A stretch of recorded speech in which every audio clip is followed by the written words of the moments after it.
بسم الله الرحمن الرحيم.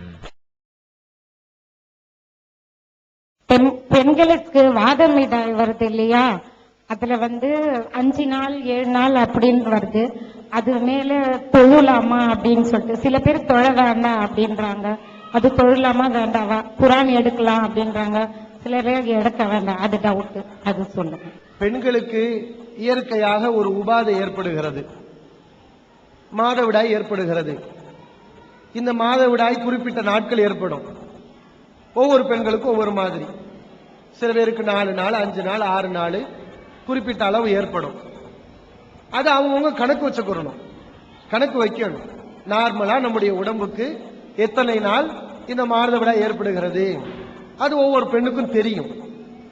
அந்த கணக்குக்குள்ள ஒரு 5 நாள் நமக்கு அந்த நிலை ஏற்படும் என்று சொன்னால், அந்த நிலையில் இருக்கும்போது நமக்கு தொழுகை எதுவுமே கிடையாது, தொழுகக்கூடாது பெண்கள். அல்லாஹ் தொழுகை எடுத்துட்டான், சுத்தமான பிறகு தொழுகணும்.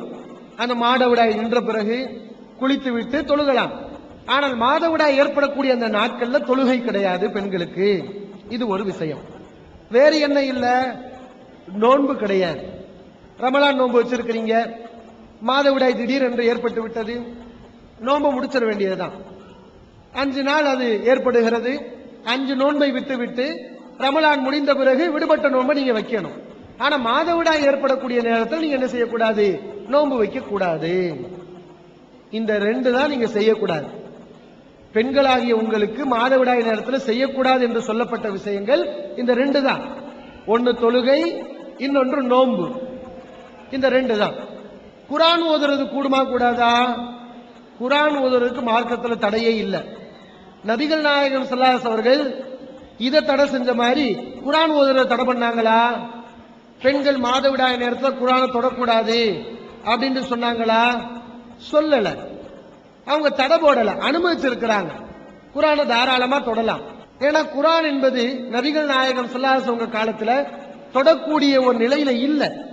அதற்கு பிறகு தொடக்கூடிய நிலைகளும் வந்தது. தொட முடியாத நிலைகள்லையும் குரான் இருந்தது. அந்த மாதிரி நேரங்கள்ல அவங்க எப்படி தொடர்றதுங்கிற பேச்சே இல்லையே, இல்லையா? அல்லாஹ் அனுமதிச்சிருக்கிறான். குரானிஸ்ல எங்கேயுமே தடை இல்லை. தாராளமாக நம்ம என்ன செய்யலாம், குரானை ஓதலாம், குரானை நம்ம தொடலாம். அல்லாஹ் திருமறை குரானை சொல்லும்போது ஹுதல் லின்னாஸ், இது மக்களுக்கெல்லாம் வழிகாட்டி என்று அல்லாஹ் சொல்லி காட்டுகிறார். மாற்று மதத்தில் உள்ளவங்களுக்கும் வழிகாட்டி தான். இந்த குரான் முஸ்லிம்களுக்கு மட்டும் இல்ல, மாற்று மதத்தில் உள்ளவங்களுக்கு வழிகாட்டி, இந்துக்களுக்கு வழிகாட்டி, இந்து பெண்களுக்கு வழிகாட்டி. அப்ப குரான் அவங்களுக்கு கொண்டு போய் கொடுக்கணும். இது அல்லாஹ்வுடைய உபதேசம், அவங்களுக்கு கொடுக்கிறோம். அவங்க என்ன செய்வாங்க, சுத்தமான நிலையிலே இருப்பாங்க, அசுத்தமான நிலையிலே இருப்பாங்க, குரானை தொடுவாங்க. அதுக்காக குரானை தொடாத, அவங்களுக்கு குரானை கொடுக்காத அப்படின்னு மார்க்கம் சொல்லுதா? இல்ல. இப்படி ஒரு சட்டம் இருக்கும்னா, எப்படி ஒரு சட்டம், சுத்தமானவங்க தான் குரானை தொடணும்னு சொன்னா அல்லாஹ் மாற்று மதத்தவங்க குரானை கொடுக்க கூடாதுன்னு சொல்லியிருப்பான். ஆனா அவங்களுக்கும் நேர் வழி காட்டி அவங்களுக்கும் குரானை கொடுக்கணும்னு மார்க்கம் சொல்லுது. நபிகள் நாயகம் ஸல்லல்லாஹு அலைஹி அவர்கள் குரான் வசனங்களை எழுதி இஸ்லாம் இல்லாத முஸ்லீம் அல்லாத அன்றைய காலத்தில் வாழ்ந்த மன்னர்களுக்கு ரசூல் ஸல்லல்லாஹு அலைஹி வஸல்லம் எழுதி அனுப்பி இருக்கிறாங்க. அப்படி எழுதி அனுப்பும் போது நீ ஒழுவோட தான் குரானை தொடணும், சுத்தமா இருக்கும் போது தான் குரானை தொடணும் அதெல்லாம் சொல்லல. குரானை நீ எந்த நேரத்தில் வேணா தொடலாம், எப்படி வேணா படிக்கலாங்கிறதுனாலதான் மாற்று மதத்தவர்களுக்கு கூட ரசூலுல்லாஹி ஸல்லல்லாஹு அலைஹி அவர்கள் குரான் வசனங்களை எழுதி அனுப்பி இருக்கிறார்கள். மார்க்கத்தில் எந்த தடையும் இல்லாததுக்கு ஒரே ஒரு வசனத்தை சொல்லுவாங்க, குரான் அசுத்தமான நிலையில் குரானை தொடக்கூடாது அப்படிங்கிறதுக்கு ஒரு வசனத்தை சொல்லுவாங்க. அந்த வசனத்துல உண்மையிலே அவங்க சொல்ற மாதிரி இருந்துச்சுன்னா குரானை தொடக்கூடாதுன்னு சொல்லலாம்.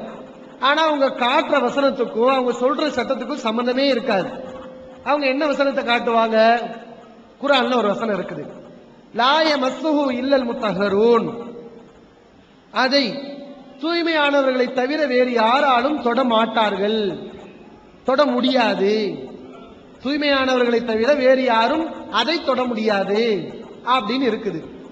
இதுக்கு என்ன செய்வாங்கன்னா, இவங்க அதை தொட முடியாதுன்னா நம்ம கையில் வச்சிருக்கோம்ல அந்த குரானை தொட முடியாது அப்படின்னு அர்த்தம் வைப்பாங்க. சரி, இந்த குரானை தொட முடியாதுன்னு அர்த்தம் வச்சா கூட அல்லாஹ்வுடைய சொல்ல பிழை இருக்குன்னு வந்துடும். ஏன்னா அந்த வசனம் எப்படி அமைஞ்சிருக்கு, தூய்மையானவர்களை தவிர வேறு யாராலும் இதை தொட முடியாதுன்னு இருக்குது. எப்படி இருக்கு? தொடக்கூடாதுன்னு இல்ல, தடையா இல்ல, தொட முடியாதுன்னு இருக்குது. இப்போ இந்த குரானை தொடர்றதை பத்தி தான் பேசுன்னு சொன்னா, இப்போ ஒரு ஆள் வருவான், உங்க குரான் நடைமுறை வாழ்க்கைக்கு பொருந்தாதுங்க. ஏன்னா அது என்ன சொல்லுது? தூய்மையானவர்கள் தான் இந்த குரானை தொட முடியும்னு சொல்லுது, மற்றவங்களால தொட முடியாதுன்னு சொல்லுது. இப்ப எனக்கு தூய்மை இல்ல, இந்த குரானை தொடரேன் பாருங்க, என்னால தொட முடியுது அப்படின்னு சொல்லுவான். இந்த அர்த்தம் வச்சா என்ன ஆகும்? குரான் பொய், அது நடைமுறைக்கு சாத்தியம் இல்லாத ஒரு பொய்யான ஒரு கருத்தை சொல்லுதுன்னு ஆகும். அதுவும் அங்க சொல்லப்படுது. இந்த குரானை சொல்லல அல்லாஹ், அந்த வசனத்துல குரானை தான் சொல்றான். நம்ம கையில வச்சிருக்கக்கூடிய இதை அல்லாஹ் சொல்றான், இத சொல்லல. அதுக்கு அந்த வசனத்துக்கு முன்னாடி போய் பாத்தீங்கன்னா அல்லாஹ் எதை சொல்றான்? ஃபீ கிதாபின் மக்னூன், இந்த குரான் உங்களுக்கு அருளப்பட்டிருக்கிறது, இந்த குரான் பாதுகாக்கப்பட்ட ஏட்டிலே இருக்கிறது. லாயமஸ்ஸுஹு, அந்த பாதுகாக்கப்பட்ட ஏட்டை தூய்மையானவர்களை தவிர யாரும் தொட முடியாது. அப்ப அதைங்கிறது எதை? பாதுகாக்கப்பட்ட ஏடு இருக்குல்ல, லவ்ஹுல் மஹ்ஃபூல், இந்த குரான் அல்லாஹ் பாதுகாக்கப்பட்ட ஏட்டுல வச்சிருக்கிறான்.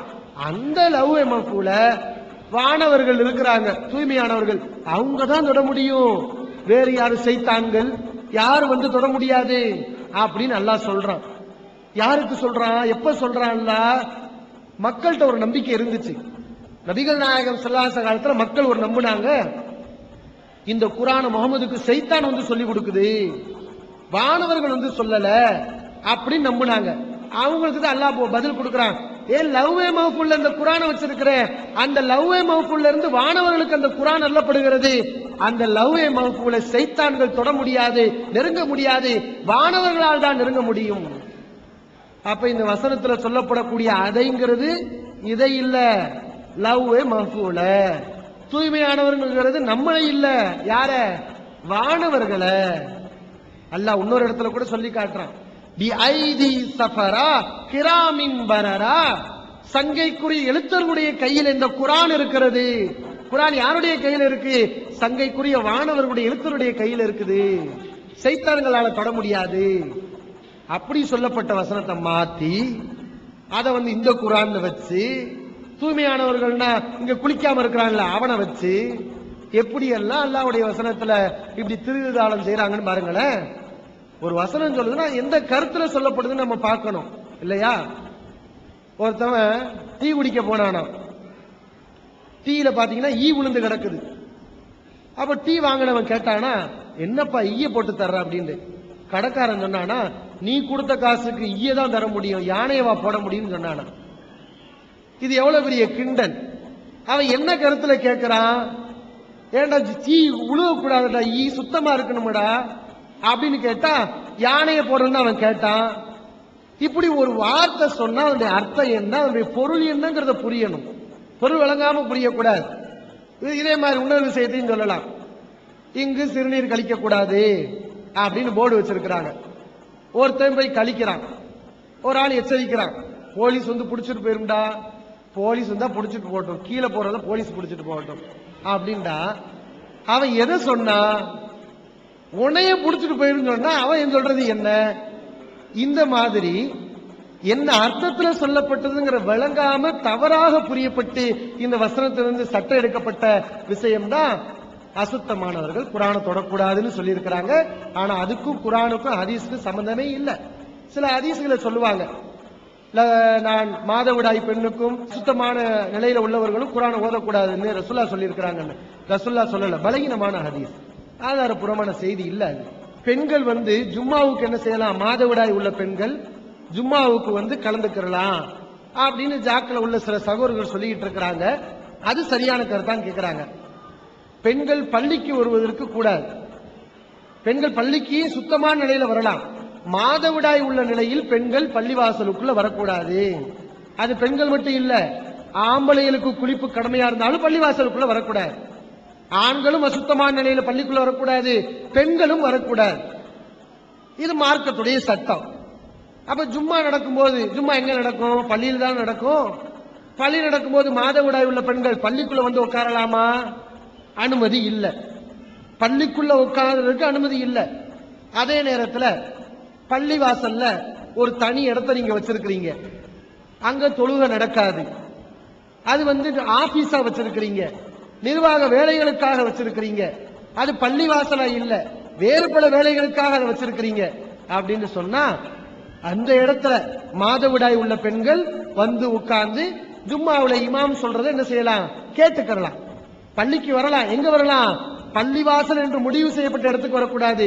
பள்ளி இல்லாம நிர்வாகம் என்று வேறு பல அலுவலர்களுக்காக தனி ஒரு இடத்தை ஒதுக்கி இருந்தா அந்த இடத்துல பெண்கள் வந்து உட்கார்ந்துக்கலாம். எது மாதிரி? பெருநாள் தொழுகையில ரசூலுல்லாஹி ஸல்லல்லாஹு அலைஹி வஸல்லம் என்ன சொன்னாங்க? பெருநாள் தொழுகையில பெருநாள் தொழுகை திடலுக்கு ஆண்களும் கண்டிப்பாக வரணும், பெண்களும் வரணும், மாதவிடாய் உள்ள பெண்களும் வரணும் பெருநாள் தொழுகைக்கு. எதுக்கு? மாதவிடாய் பெண்களுக்கு தான் தொழுகையே இல்லையே. அவங்க வர்றது எதுக்குன்னு சொன்னா தொழுகிறதுக்கு இல்ல. எல்லா பெண்களும் வருவாங்க, மாதவிடாய் இல்லாத பெண்கள் தொழுவாங்க. மாதவிடாய் உள்ள பெண்கள் மற்ற பெண்களுக்கு பின்னால் இருக்கணும். முஸ்லிம்கள் தொழக்கூடிய அந்த தொழுகுமிடத்தை நெருங்காமல் அவர்கள் தனியாக உட்காரணும். தக்பீர் சொல்லிக்கிறலாம், அங்க வந்து துவாக்கள் செய்யலாம், இமாமுடைய பயான கேட்கலாம். அதனால பெண்கள் மாதவிடாய் பெண்ணா இருந்தாலும் கண்டிப்பா வா அப்படின்னு ரசூலுல்லாஹி ஸல்லல்லாஹு அலைஹி வஸல்லம் சொன்னாங்க. தொழுகையை தவிர்த்துக்கணும். இந்த அடிப்படையில இந்த ஹதீஸ் புகாரி முஸ்லிம்ல பதிவு செய்யப்பட்டிருக்கு. இந்த அடிப்படையில ஜும்மாவுக்கு வந்து பள்ளி என்று முடிவு செய்யப்படாத இடத்துல வந்து உட்கார்ந்து பயான கேட்டீங்கன்னா தப்பு கிடையாது. ஆனா பள்ளிக்குள்ள வந்து உட்காரக்கூடாது. என்னுடைய கேள்வி ஹாரத் மாரத்தை பற்றி. பிஜே வந்து ஹாரத் மாரத்தை பற்றி வந்து வானர்களை ஷைத்தான் சொல்றாங்க. எது ஹாரத் மாரத்து அவங்க வந்து வானர்களை ஷைத்தான் சொல்றாங்க. தப்சீர் இப்னு கசீர்ல வந்து இமாம் குர்துபி ரஹ்மத்துல்லாஹி அலைஹி சொல்றாங்க அவர்களை பொறுத்த வரைக்கும் ஷைத்தான் தான். அப்புறம் ரபியுல் பின் அனஸ் ரஹ்மத்துல்லாஹி அலைஹி அவர் வந்து அவர்கள் மனிதர்களாகிய ஷைத்தான் தான் சொல்றாங்க. ஆனா உனர் இமாம் சொல்றாங்க இப்னு ஜரீர் ரஹ்மத்துல்லாஹி அலைஹி அவர்கள் வந்து அவர்கள் வானர்கள் தான். இது வினோதமான கருத்தாகும். அவ்விருவரும் ஹாரத் மாரத் என்பது ஜின்களில் உள்ள இரு குலத்தாருக்கு பேர் என்பது குறிப்பிடுகின்றனர். ஆனா இமாம்லயே வந்து இவ்வளவு கருத்து வேறுபாடு இருக்கு. இது கொஞ்சம் விளக்கமா சொல்லுங்க. அதாவது சகோதரர்கள் என்ன கேட்கிறாங்கன்னா, அல்லாஹ் குர்ஆனுடைய ஒரு வசனத்துல ஹாரூத் மாரூத் என்று இரண்டு நபர்களை குறிப்பிடுகிறான். அவர்களை தௌஹீத் ஜமாத்துல உள்ளவர்கள் சைத்தான்கள், கெட்ட மனிதர்கள் அப்படின்னு சொல்றோம். ஆனா மற்ற பல அறிஞர்கள் அவர்கள் வந்து வானவர்கள் தான் அப்படின்னு சொல்றாங்க. இது சம்பந்தமான சரியான விளக்கத்தை கொடுங்க அப்படின்னு கேட்டிருக்கிறாங்க. அதாவது குர்ஆன்ல ஒரு கருத்து சொல்லப்படுது. அந்த வசனத்தை நான் உங்களுக்கு படிக்கிறேன். வத்தபஉ மா தத்லு ஷயாத்தீனு அலா முல்கி சுலைமான். இந்த வசனம் அல் பக்ரா அத்தியாயத்தில் இடம்பெற்றிருக்கிறது. சுலைமானுடைய ஆட்சியிலே ஷைத்தான்கள் ஓதிய விஷயத்தை இவர்கள் பின்பற்றுகிறார்கள். அல்ல யார சொல்றான்? யூதர்கள் அந்த காலத்துல சூனிய கலையில ஈடுபட்டாங்க, சூனியத்தில் செஞ்சு கொண்டிருந்தாங்க. அந்த சூனிய கலை சுலைமான அவர்கள் செய்த விஷயம்.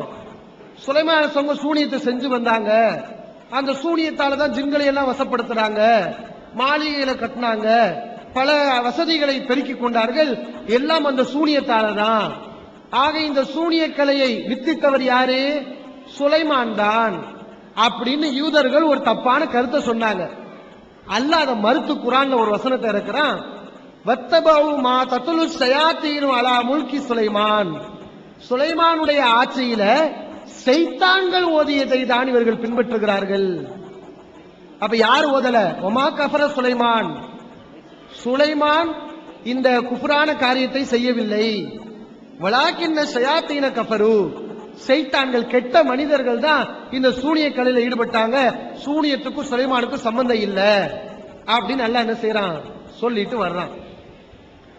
ஒமா உன்சில அலல் மலக்கைன். இந்த கலை, எந்த கலை?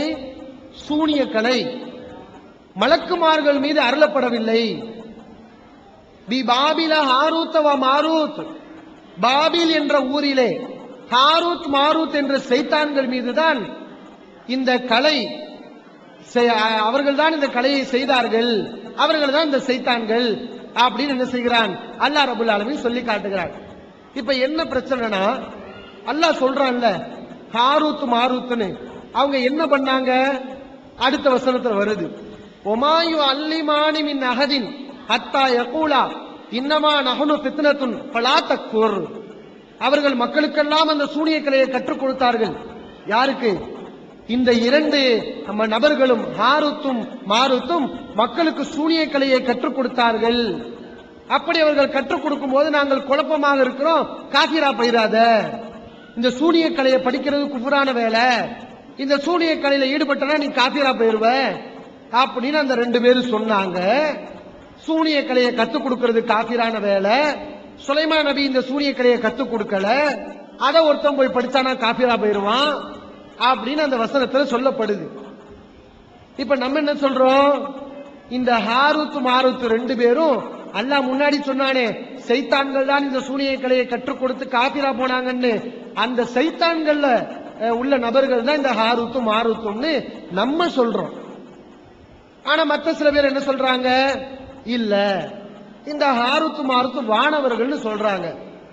எந்த கருத்து சரியான கருத்து? அந்த வசனத்தை நீங்க படிச்சீங்கனாலே உங்களுக்கு விளங்கும். அல்லாஹ் சொல்றான் சூனியத்தை கத்துக் கொடுக்கிறது குஃபருடைய வேலை, அதை படிக்கிறவன் காஃபிரா போயிருவான், அது கேடுகட்ட செயலு அப்படின்னு இந்த வசனத்திலே அல்லாஹ் சொல்றான்.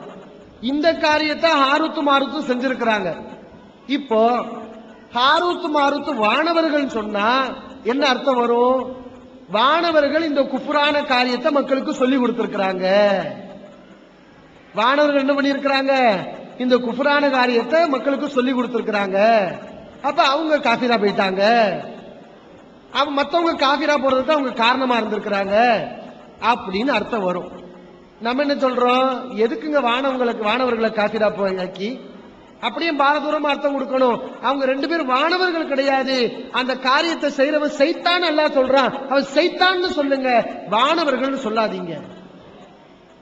வானவர்கள் இந்த காரியத்தை செய்வாங்களா? குஃப்ரான வேலைய வானவர்கள் செய்வாங்களா? அல்லாஹ் குர்ஆன்ல சொல்றான், வலா யர்லாபி இபாதிஹில் குஃப்ர, தன்னுடைய அடியார்கள் குஃபுர் செய்வதை அல்லாஹ் ஒரு காலம் பொருந்திக் கொள்ள மாட்டான். குர்ஆனுடைய வசனம். குஃபுருக்கு அல்லாஹ் எந்த ஆதாரத்தையும் வைக்க மாட்டான். குர்ஆன் சொல்லுகிறது. மானக்கேடான விஷயத்தை அல்லாஹ் விரும்ப மாட்டான். குர்ஆன் சொல்லுது. கெட்ட விஷயத்தை அல்லாஹ் ஏவ மாட்டான். இது குர்ஆனுடைய வசனங்கள், குர்ஆன்ல இடம்பெற்றிருக்கிறது. அப்ப வானவர்கள் என்ன செய்வாங்க? யஃபஅலூன மா யூமரூன், அல்லாஹ் உங்களுக்கு என்ன சொன்னானோ அதைத்தான் செய்வாங்க. இப்ப வானவர்கள் சூனிய கலையை கத்துக் கொடுத்தாங்க, இந்த ஹாரூத்து மாரூத்து வானவர்கள் சொன்னா என்ன அர்த்தம் வருது? அல்லாஹ் தான் இந்த குஃப்ரான வேலையை வானவர்களுக்கு செய்ய வச்சான், செய்ய சொன்னான். அப்ப அல்லாஹ்வே மக்கள்கிட்ட இந்த குஃப்ர பரவுறதுக்கு காரணமாயிட்டான். அப்ப இங்க வானவர்களையும் காஃபிராக்கி அல்லாஹ்வே இந்த குஃப்ர மக்கள்கிட்ட போதிக்க வச்சான், மக்களை வழிகெடுக்க வச்சான். இது எவ்வளவு பெரிய விபரீதமான கருத்து! இந்த கருத்தை சொல்லணுமா? பல குர்ஆன் வசனங்களுக்கு மாத்தமாக இந்த கருத்து இருக்குது. அதனாலதான் நம்ம சொல்றோம், இது அல்லாஹ் சொல்லல, வானவர்கள் சொல்லல, சைத்தான்கள் சொன்னாங்க, சொல்லியிருக்கிறாங்க அப்படிங்கறத அந்த முன்பின் ஆயத்துகளை வச்சு அந்த விளக்கத்தை கொடுக்கிறோம். சில அறிஞர்கள் விளக்கத்தை கொடுத்திருக்கிறாங்க. அப்ப இதுதானே சரியான கருத்து. எதுக்கு வானவர்களையும் பாவியாக்கி அந்த கேடுகட்ட செயலுக்கு அல்லாஹ்வோட சம்பந்தம் இருக்குதுன்னு வச்சு அல்லாஹ்வே குஃப்ர பரவுறதுக்கு நாடுனா மக்களை வழிகெடுத்தான் அப்படின்னு சொல்லி மறுமையில் போய் அல்லாஹ்ட்ட சொன்னா என்ன? அல்லாஹ் நீ தானே ஆள் அனுப்புற வானவர்களை? வானவர்கள் மக்களுக்கு நேர்வழியை கொண்டு வருவாங்க, மக்களை காஃபிராக்கக்கூடிய இந்த குஃப்ரையா கொண்டு வருவாங்க. அப்படி கொண்டு வந்து அல்லாஹ்ட்ட போய் சொல்ல மாட்டானா, நீ தானே அனுப்புன வானவர்களை, நான் செஞ்சேன், இதுல என்ன தப்பு இருக்கு? அதனால இது சரியான கருத்து இல்ல. ஹாரூத் மாரூத் என்பவர்கள் சைத்தான்கள் என்பதுதான் ஈமானுக்கு உகந்த கருத்து. நம்மளுடைய இஸ்லாமிய பெண்கள் இந்த ஹிஜாப் என்றதை பேணிக்கிட்டு அதை சரியான முறையில் பேணாம இந்த கிஸ்கிந்தா மற்றும் மெரினா பீச், பென்சர் பிளாசா இது போன்ற பொது இடங்கள்ல அந்நிய ஆண்களோட இருக்காங்க. அந்நிய ஆண்கள்னா நான் முஸ்லீம்ஸ் கூட சொல்லலாம். என்னுடைய கருத்து என்னன்னா, நம்ம இஸ்லாமிய விழிப்புணர்வு இது போல மார்க்கத்தை பற்றி தெரிவிக்கும் போது நம்ம டீம் மாதிரி இருந்து அந்த பெண்களை அதுல இருந்து தவிர்க்க முடியுமா? அங்க போயிட்டு இளைஞர்கள் அந்த பெண்களை காப்பாற்ற முடியாதா? அந்த பெண்களை நம்மளுடைய இஸ்லாமை முழுமையா புரிய வச்சு அங்க இருந்து அவங்களை மீட்டுட்டு வரணும். நான் முஸ்லீம்ஸ் வந்து அதிகமா இதுல ஈடுபடுறாங்க. நம்ம இஸ்லாமிய பெண்கள் வந்து குறிப்பாத்து அப்படி போகலாமான்னு கேக்குறீங்க? போகலாமா இல்ல, நான் அந்த இடத்துல இருக்கேன். இப்ப நான் அதை தடுக்கணும்னு முயற்சி பண்றேன். பட் நான் ஒரு பெண்ணா என்னால அதிகமான முயற்சியில ஈடுபட முடியாது. இப்ப நீங்க ஒரு டீமா இருக்கீங்க, இப்போ டிஎன்டிஜே இல்ல தமுக இது போன்ற ஆண்கள் வந்து அந்த இடத்துல கண்டிப்பா போயிட்டு நம்ம இஸ்லாமிய பெண்களை மீட்க முயற்சிக்கலாம் இல்லையா? சரி சரி, இன்ஷா அல்லாஹ் துஆ செய்யுங்க. சகோதரி அவர்கள் என்ன கேட்கிறாங்கன்னா, இஸ்லாத்துல பெண்கள் பர்தா போட வேண்டும், தங்களுடைய மானபங்கங்களை மறைத்துக் கொள்ள வேண்டும் என்று சொல்லப்பட்டிருக்கிறது.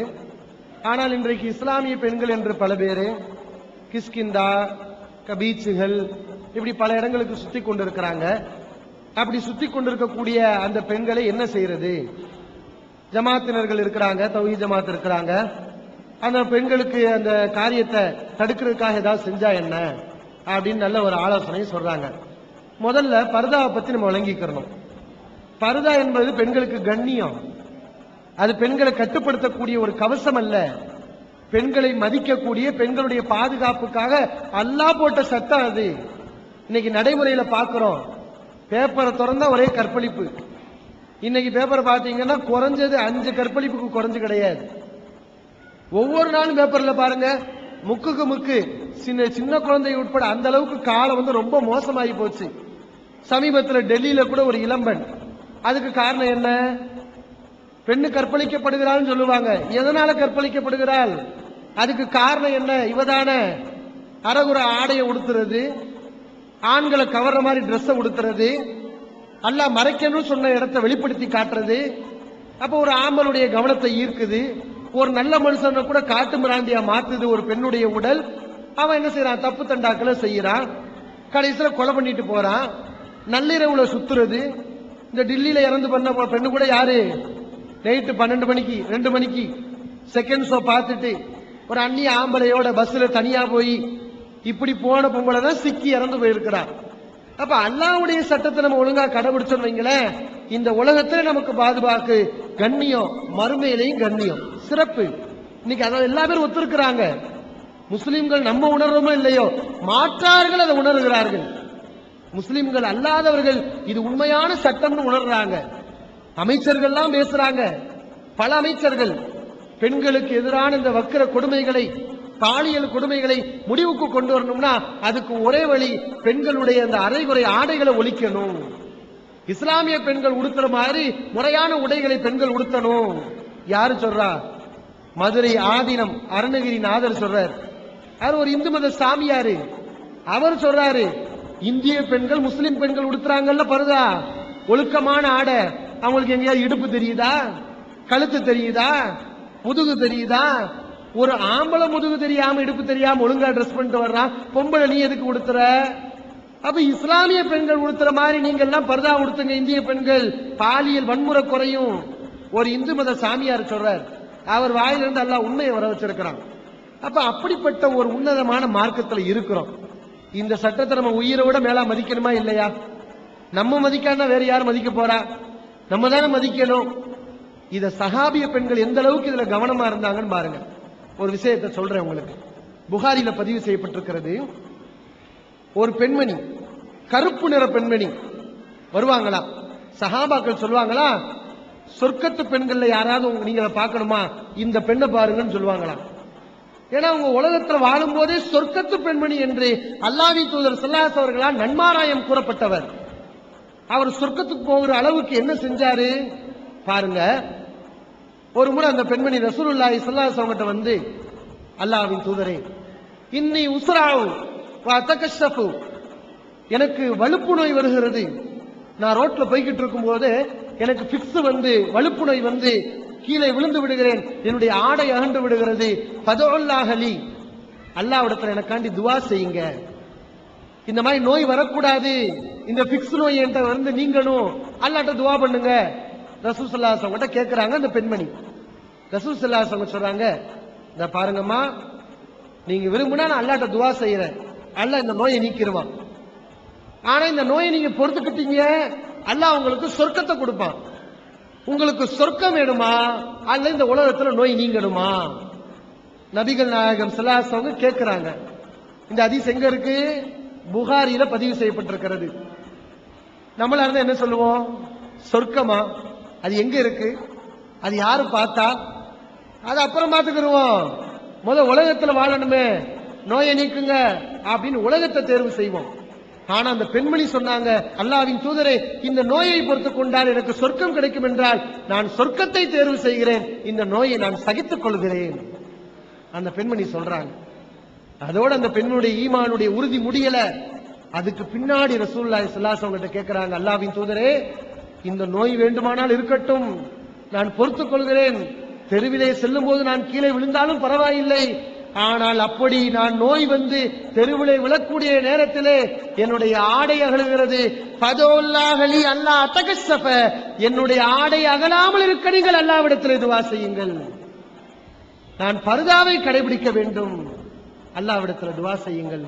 நபிகள் நாயகம் ஸல்லல்லாஹு அலைஹி அவர்கள் அந்த பெண்ணுக்காக அதுக்கு துஆ செய்யறாங்க. எதுக்கு? யா அல்லாஹ், அந்த பெண்ணுடைய ஆடை அகலக்கூடாது. எப்படிப்பட்ட ஒரு சஹாபிய பெண்ணுன்னு பாத்தீங்களா? அப்படிப்பட்ட ஒரு வழியில வரக்கூடிய நம்ம அந்த பர்தாவை கடைபிடிக்கணும். இந்த மாதிரி சகோதரி சொன்ன மாதிரி சில பெண்கள் இருக்கிறாங்க. கோல்டன் பீச் அந்த பீச்சுகள்ல போறாங்க, பர்தாவை காணாம். இது வரைக்கும் பர்தா இருக்கு, தலையில துணியை காணாம். அதுக்கு என்ன? அது எதுக்கு அந்த பர்தா? பர்தானா தலையை மறைக்கணும்ல, முடியை மறைக்கணும்ல, அதுவும் பர்தா தானே. இப்ப சில பேருக்கு தலையில துணி இருக்கு, கீழே துணியை காணாம். அது என்ன பர்தா? இன்னைக்கு பர்தாக்கள்லாம் வித்தியாசமான முறைகள்ல வருது. அதுவும் ஆண்கள், மாற்று மதத்தில் உள்ளவங்க யாரா இருக்கட்டும், முஸ்லிம் அந்நிய ஆண்கள் இருந்தாலே அவங்க முன்னாடி போய் அரைகுறை ஆடையில் இருக்கலாமா? நம்முடைய உடம்பை வெளிப்படுத்தி காட்டலாமா? அவங்ககிட்டே காட்ட முடியாத, காபிரா இருந்தா என்ன, மத்தவங்களா இருந்தா என்ன, எல்லா பேர் முன்னாடியும் நம்முடைய உடம்பை காட்டக்கூடாது, ஒழுக்கங்கட்ட தன்மை தெரியக்கூடாது. சுற்றுலா தலங்களுக்கு போகலாம். எந்த மாதிரி இடங்களுக்கு? ஒழுக்கக்கேடுகள் நடக்காத இடமா இருக்குது, அங்க அனாச்சாரங்கள் இல்ல, கெட்ட விஷயங்கள் நடக்கல, ஆம்பளையும் போங்க பெண்களும் போங்க, ஒழுக்கத்தோட போயிட்டு ஒழுக்கமா வாங்க. ஆனா ஒரு இடத்துல அனாச்சாரம் நடக்குது. உதாரணம் என்ன? குற்றாலம். குற்றாலத்தை பாத்தீங்கன்னா இந்த பக்கம் ஆம்பளை குளிப்பான், இந்த பக்கம் பொம்பளை குளிப்பான். இந்த பொம்பளை குளிக்கக்கூடிய காட்சி அப்படி இவன் பார்ப்பான். பார்க்கறதோட இல்லாம வீடியோல என்ன செய்வான்? படம் எடுப்பான். அது மட்டும் இல்லாம சில சேட்டைகளையும் செய்வான். அவன் செய்யற சேட்டையை ஒடுக்கிறதுக்காக 4-5 போலீஸ். இவ்வளவு நடக்குதா இல்லையா? அப்ப அங்க எதுக்கு நம்ம போகணும்? குளிக்கும் போது என்ன நடக்கும்? ஆடை இருக்குமா நம்முடைய உடம்புல? ஆடை அகலும், பருதா நீங்கும். ஆடை இருந்தா கூட நம்முடைய கனரங்கமான உறுப்புகளை அந்த ஆடை வெளிப்படுத்தி காட்டும் குளியல் நேரத்துல. அப்ப மார்க்கத்துல நமக்கு எங்கெங்க அனுமதி இருக்குது இந்த அநியாயம் செய்யறதுக்கு? வேறு என்ன? ஒரு பெண்ணு அனாச்சாரமான முறையில் குளிக்கிறா, அதை 4 பேர் பாக்குறாங்கன்னா அந்த இடத்துக்கு நம்ம போகக்கூடாதே மார்க்கத்துல. அல்லாஹ் என்ன சொல்லி காட்டுறான்? வகத் நஸல அலைக்கும் ஃபில் கிதாப், அல்லாஹ் இந்த வேதத்தில் உங்களுக்கு சட்டமாக்கி இருக்கிறான். அன் இதா சமீத்தும் ஆயாத்தில்லாஹி யுக்ஃபரு பிஹா வ இஸ்தஹ்ஸு பிஹா ஃபலா தகூது மாஹும். அல்லாஹ்வுடைய வசனங்கள் கேலி செய்யப்படுவதை, கிண்டல் செய்யப்படுவதை கண்டால் அந்த இடத்துல நீங்க கலந்து கொள்ளாதீர்கள்னு அல்லாஹ் ரப்பல் ஆலமீன் சொல்லி காட்டுகிறான். அப்ப மானக்கேடு தான் அங்க நடக்குது, வேற ஒண்ணுமே இல்ல. அந்த மானக்கேடான காரியத்தை விட்டா வேறு வழியே இல்ல அப்படின்னு சொன்னா அங்க நம்ம போகக்கூடாது. இது அல்லாஹ்வுடைய உத்தரவு. அது எப்படி அங்க போகலாம்?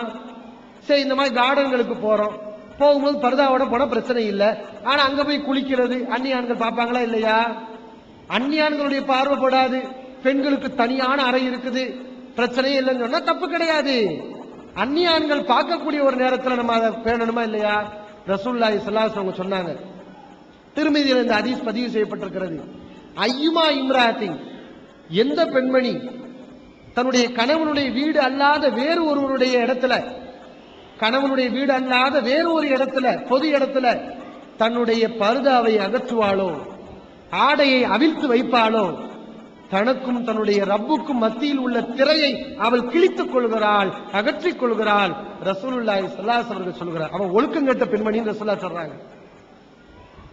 கணவனுடைய வீட்டில் நீ ஆடைய இறக்கி வைக்கலாம், மகரமான துறை இருக்கிறாங்க, அவங்களுக்கு முன்னாடி உன்னுடைய பர்தாவுல கொஞ்சம் முன்ன பின்ன இருக்கலாம், தப்பு கிடையாது. ஆனா மற்ற இடங்கள்ல உன்னுடைய பர்தாவை நீ கீழே இறக்கினால், அகற்றினால், அல்லாஹ்வுக்கு உனக்குன்னு ஒரு திரை இருக்குது, கண்ணியமான திரை, ஒழுக்கமான திரை, அந்த திரையை நீ அகற்றிக் கொள்கிறாய். நபிகள் நாயகம் ஸல்லல்லாஹு அலைஹி வஸல்லம் எச்சரிக்கிறாங்க. அப்ப அப்படிப்பட்ட ஒரு காரியத்தை என்ன செய்யக்கூடாது, செய்யக்கூடாது. பெண்கள் கவனமா இருக்கணும். இஸ்லாமிய பெண்கள் சில பேர் வழங்காம இப்படி இருக்கிறாங்க. அப்ப அவங்க என்ன செய்யறது? நம்ம என்ன பண்ண முடியும்? இரும்பு கரம் கொண்டு தடுக்கவா முடியும்? இஸ்லாமிய ஆட்சி இருந்தா சவுதியை மாதிரி ஆட்சிகள் நம்ம கையில இருந்துச்சுன்னா சட்டம் போடலாம். பருதா இல்லாம இந்த மாதிரி பெண்கள் சுத்தினாங்கன்னா நடவடிக்கை எடுக்கப்படும் சொல்லலாம். சவுதியில நடவடிக்கை எடுக்கிறாங்க. அங்க இந்து பொண்ணா இருந்தாலும் சரி, வெளிநாட்டுல இருந்து ஒரு பொம்பளை வர்றா சவுதிக்கு, வீட்டுக்குள்ள எப்படி வேணா இருந்துக்கலாம், வெளியில வந்தா பர்தா போட்டுதான் வரணும். அது நாட்டுடைய சட்டம். அந்த மாதிரி நமக்கு அதிகாரம் இருந்தா நம்ம சட்டம் போட்டு தடுக்கலாம், வழக்கரம் கொண்டு தடுக்கலாம். ஆனா அந்த அதிகாரம் நமக்கு இல்ல. அப்ப நம்ம என்ன செய்யறது? பிரச்சாரம் தான் செய்ய முடியும். அந்த மாதிரி பெண்களை பார்த்தா இப்படி செய்யாதீங்க, அல்லாஹ் ரப்பல் ஆலமீன் இதை தடை செஞ்சிருக்கான் அப்படின்னு நம்ம என்ன செய்யலாம்? உபதேசங்கள் தான் செய்ய முடியும். அந்த உபதேசங்களை ஜமாத் செய்து கொண்டு இருக்கிறது. அது இதுவும் ஒரு வழிமுறையா எடுத்து நம்ம செய்யலாம். அந்த மாதிரியான இஸ்லாமிய பெண்களை பார்த்தோம்னா நோட்டீஸ் வச்சுக்கிட்டு அவங்கள்ட்ட நோட்டீஸ் கொடுக்கலாம், பீச்சுகள்ல கொடுக்கலாம். சில இடங்களில் பேனர்கள் கூட நம்முடைய மக்கள் தௌஹீத் ஜமாத் சார்பில் வைக்கிறாங்க. மூமினான பெண்களே, நம்முடைய பார்வையை தாழ்த்திக்கோங்க, நீங்க பர்தாவை அல்லாஹ் சொன்ன வசனத்தை யுதுனீன அலைஹின்ன மின் ஜலாபிபிஹின்ன, மூமினான பெண்கள் தங்கள் மீது ஆடையை போட்டு பர்தா போட்டுக் கொள்ளட்டும். தாலிக அதுனா யோரப்ன, இதுதான் இந்த பர்தா தான் அவர்கள் ஒழுக்கமுள்ளவர்கள் என்று அறியப்படுவதற்கு ரொம்ப ஏற்றமானது. பர்தா போட்டா ஒரு பையன் பக்கத்துல வரமாட்டான். ஒரு ட்ரெஸ் போட்டுட்டு போங்க, பக்கத்துல வருவான், சில்மிசம் செய்வான், சேட்டை பண்ணுவான், கடைசியில் அது எங்கேயே கொண்டு போய் விடும். பர்தா போட்டா நீ ஒழுக்கம் உள்ளவ, வக்கர புத்தி உள்ளவங்க கூட உன் பக்கத்துல வரமாட்டான், அது உனக்கு சேஃப்டி. அல்லாஹ் ரப்பல் ஆலமீன் குர்ஆன்ல நமக்கு சொல்லி இருக்கிறான். எனவே அதை நீங்க கடைபிடிங்க. அப்படி யாராவது மாற்றமா இருக்காங்களா அவங்களுக்கு உபதேசம் பண்ணுங்க, திருத்துங்க. இன்ஷாஅல்லாஹ் ஜமாத்தும் அதுல அந்த விஷயத்துல கவனம் எடுக்கும். தொழுகையில தக்பீர் கேட்டுட்டு அல்பாத்தியா முதல்ல ஓதுறோம். அல்லாஹ்விடம் நமக்கு தொடர்பு இருக்கக்கூடிய வசனங்கள். அதன் பிறகு நமக்கு துணை வசனங்கள் ஓதுகிறோம்ல, அதுல வந்து பல வசனங்கள் வருகிறது. கண்டிக்கிற வசனம், பிரபுனை பத்தின வசனம், மூசா நபிகளோட வரலாறு, அனைத்து வசனங்களும் வருகிறது. அது வந்து நம்ம தொழுகையில தொழுகலாமா அப்படின்னு ஒரு கேள்வி கேட்டது. அந்த வசனங்கள் தொடர், அதாவது துணை சூரா என்று ஓதுகிறோம்ல, அது எனக்கு விளக்கம் சொல்ல தெரியல, அதனால தான் இங்க வந்து நான் கேள்வி கேட்டிருக்காரு. அதன் பிறகு அத்தியாயத்துல உட்காடுறோம். அத்தியாயத்தை ஷஹாதத்துல உட்காரும் போது அஷ்ஹது அல்லா இலாஹ இல்லல்லாஹு லா ஷரீக லஹு அஷ்ஹது அன்ன முஹம்மது ரசூலுல்லாஹ் சொல்லி ஓதிரும். ஓதிற பிறகு கமா ஸலைத அலா இப்ராஹிம, அப்புறம் ஐயோ நபி அஸ்ஸலாமு அலைனா ஐயோ நபி, அப்புறம் இப்ராஹிம் நபி ஐயோ நபி சலாம் உண்டாவதா, இதெல்லாம் வந்து தொழுகையில் நம்ம சொல்லக்கூடியதா? அல்லாஹ்வை மட்டும் நம்ம தியானிப்பதற்காக நம்ம தொழுகணும். அதே போல பள்ளிகளில் அல்லாஹ்வை தவிர வேற யாவது அழைக்காதீர்கள் வர குர்ஆன் வசனம் இருக்கிறது. இதற்கு வந்து விளக்கம் எனக்கு தேவைப்படுது. சகோதரர் அவர்கள் தொழுகை தொடர்பான 2 கேள்விகளை கேட்டிருக்கிறாங்க. அதுல அவர்கள் முதலாவது கேட்ட கேள்வி, தொழுகையில முதலாவதாக தக்பீர் கட்டியவுடன் சூரத்துல் ஃபாத்தியாவை நம்ம ஓதுறோம். சூரத்துல் ஃபாத்தியா ஓதுன பிறகு துணை சூறாக்களை நம்ம ஓதுறோம். இதை நம்ம சூறாவை ஓதலாமா, அல்லது குர்ஆன்ல இடையில இருந்து சில வசனங்களை ஓதுனா தொழுகை கூடுமா? இது சம்பந்தமா மார்க் என்ன சொல்லுது அப்படின்னு கேட்கிறாங்க. சூரத்துல் ஃபாத்தியா ஓதிய பிறகு ஒரு முழு சூறாவை தான் ஓதணும்னு மார்க்கம் சொல்லல. துணை சூறாக்களை ஓதலாம், அந்த சூறாக்களை முழுசா ஓதலாம், அல்லது இடையிலிருந்து நமக்கு எந்த அளவுக்கு மனப்பாடம் இருக்கோ, ஒரு 10 வசனங்கள் தெரியும், இடையில இருந்து ஒரு பெரிய சூறா 200 வசனங்கள் உள்ள சூறா, அதுல ஒரு 10 வசனம் தெரியும், அந்த 10 வசனங்களை ஓதி தொலை வைக்கலாம். மார்க்கத்துல தப்பு கிடையாது. ஏன்னா அல்லாஹ் ரப்பல் ஆலமீன் திருமறை குர்ஆன்ல நமக்கு என்ன சொல்லி காட்டுகிறான் என்றால், ஃபக்ரவு மா தயஸ்ஸர மினல் குர்ஆன், குர்ஆன்ல உங்களுக்கு இயன்றதை ஓதுங்கள். இவ்வளவுதான் ஓதணும், அவ்வளவுதான் ஓதணும், சூறாவை தான் ஓதணும், வசனமா ஓதக்கூடாது, இது அல்லாஹ் நமக்கு உத்தரவு போடல. அல்லாஹ் நமக்கு சொல்றது என்ன? ஃபக்ரவு மா தயஸ்ஸர மினல் குர்ஆன், குர்ஆன்ல உங்களுக்கு இயன்றதை ஓதுங்க. ஒரு 10 வசனம் இயலுமா ஓதுங்க.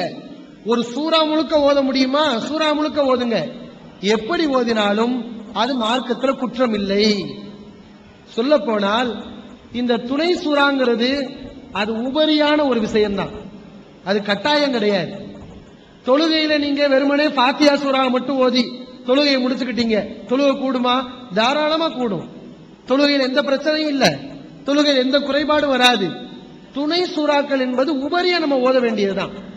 ஏன்னா நபிகள் நாயகம் ஸல்லல்லாஹு அலைஹி வஸல்லம் சொன்னார்கள், புகாரியில முஸ்லிம்ல இன்னும் பல நூற்கள்ல பதிவு செய்யப்பட்டிருக்கிறது, லா ஸலாத்த லிமன் லம் யக்ரா பி ஃபாத்திஹத்தில் கிதாப், சூரத்துல் ஃபாத்தியாவை ஓதாதவருக்கு தொழுகை இல்லை என்று நபிகள் நாயகம் ஸல்லல்லாஹு அலைஹி வஸல்லம் சொல்லி இருக்கிறாங்க.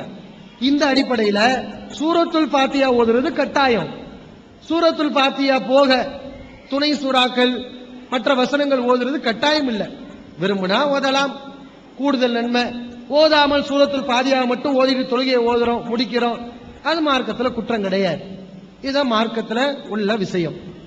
அடுத்து சகோதரர்கள் இரண்டாவது ஒரு கேள்வி கேட்டாங்க. என்னன்னா, அத்தஹியாத்துல நம்ம அத்தஹியாத்துல் இல்லாஹி வஸ்ஸலவாத்து தய்யிபாத்துன்னு அல்லாஹ் முத புகழ்றோம். அப்புறம் என்ன செய்யறோம்?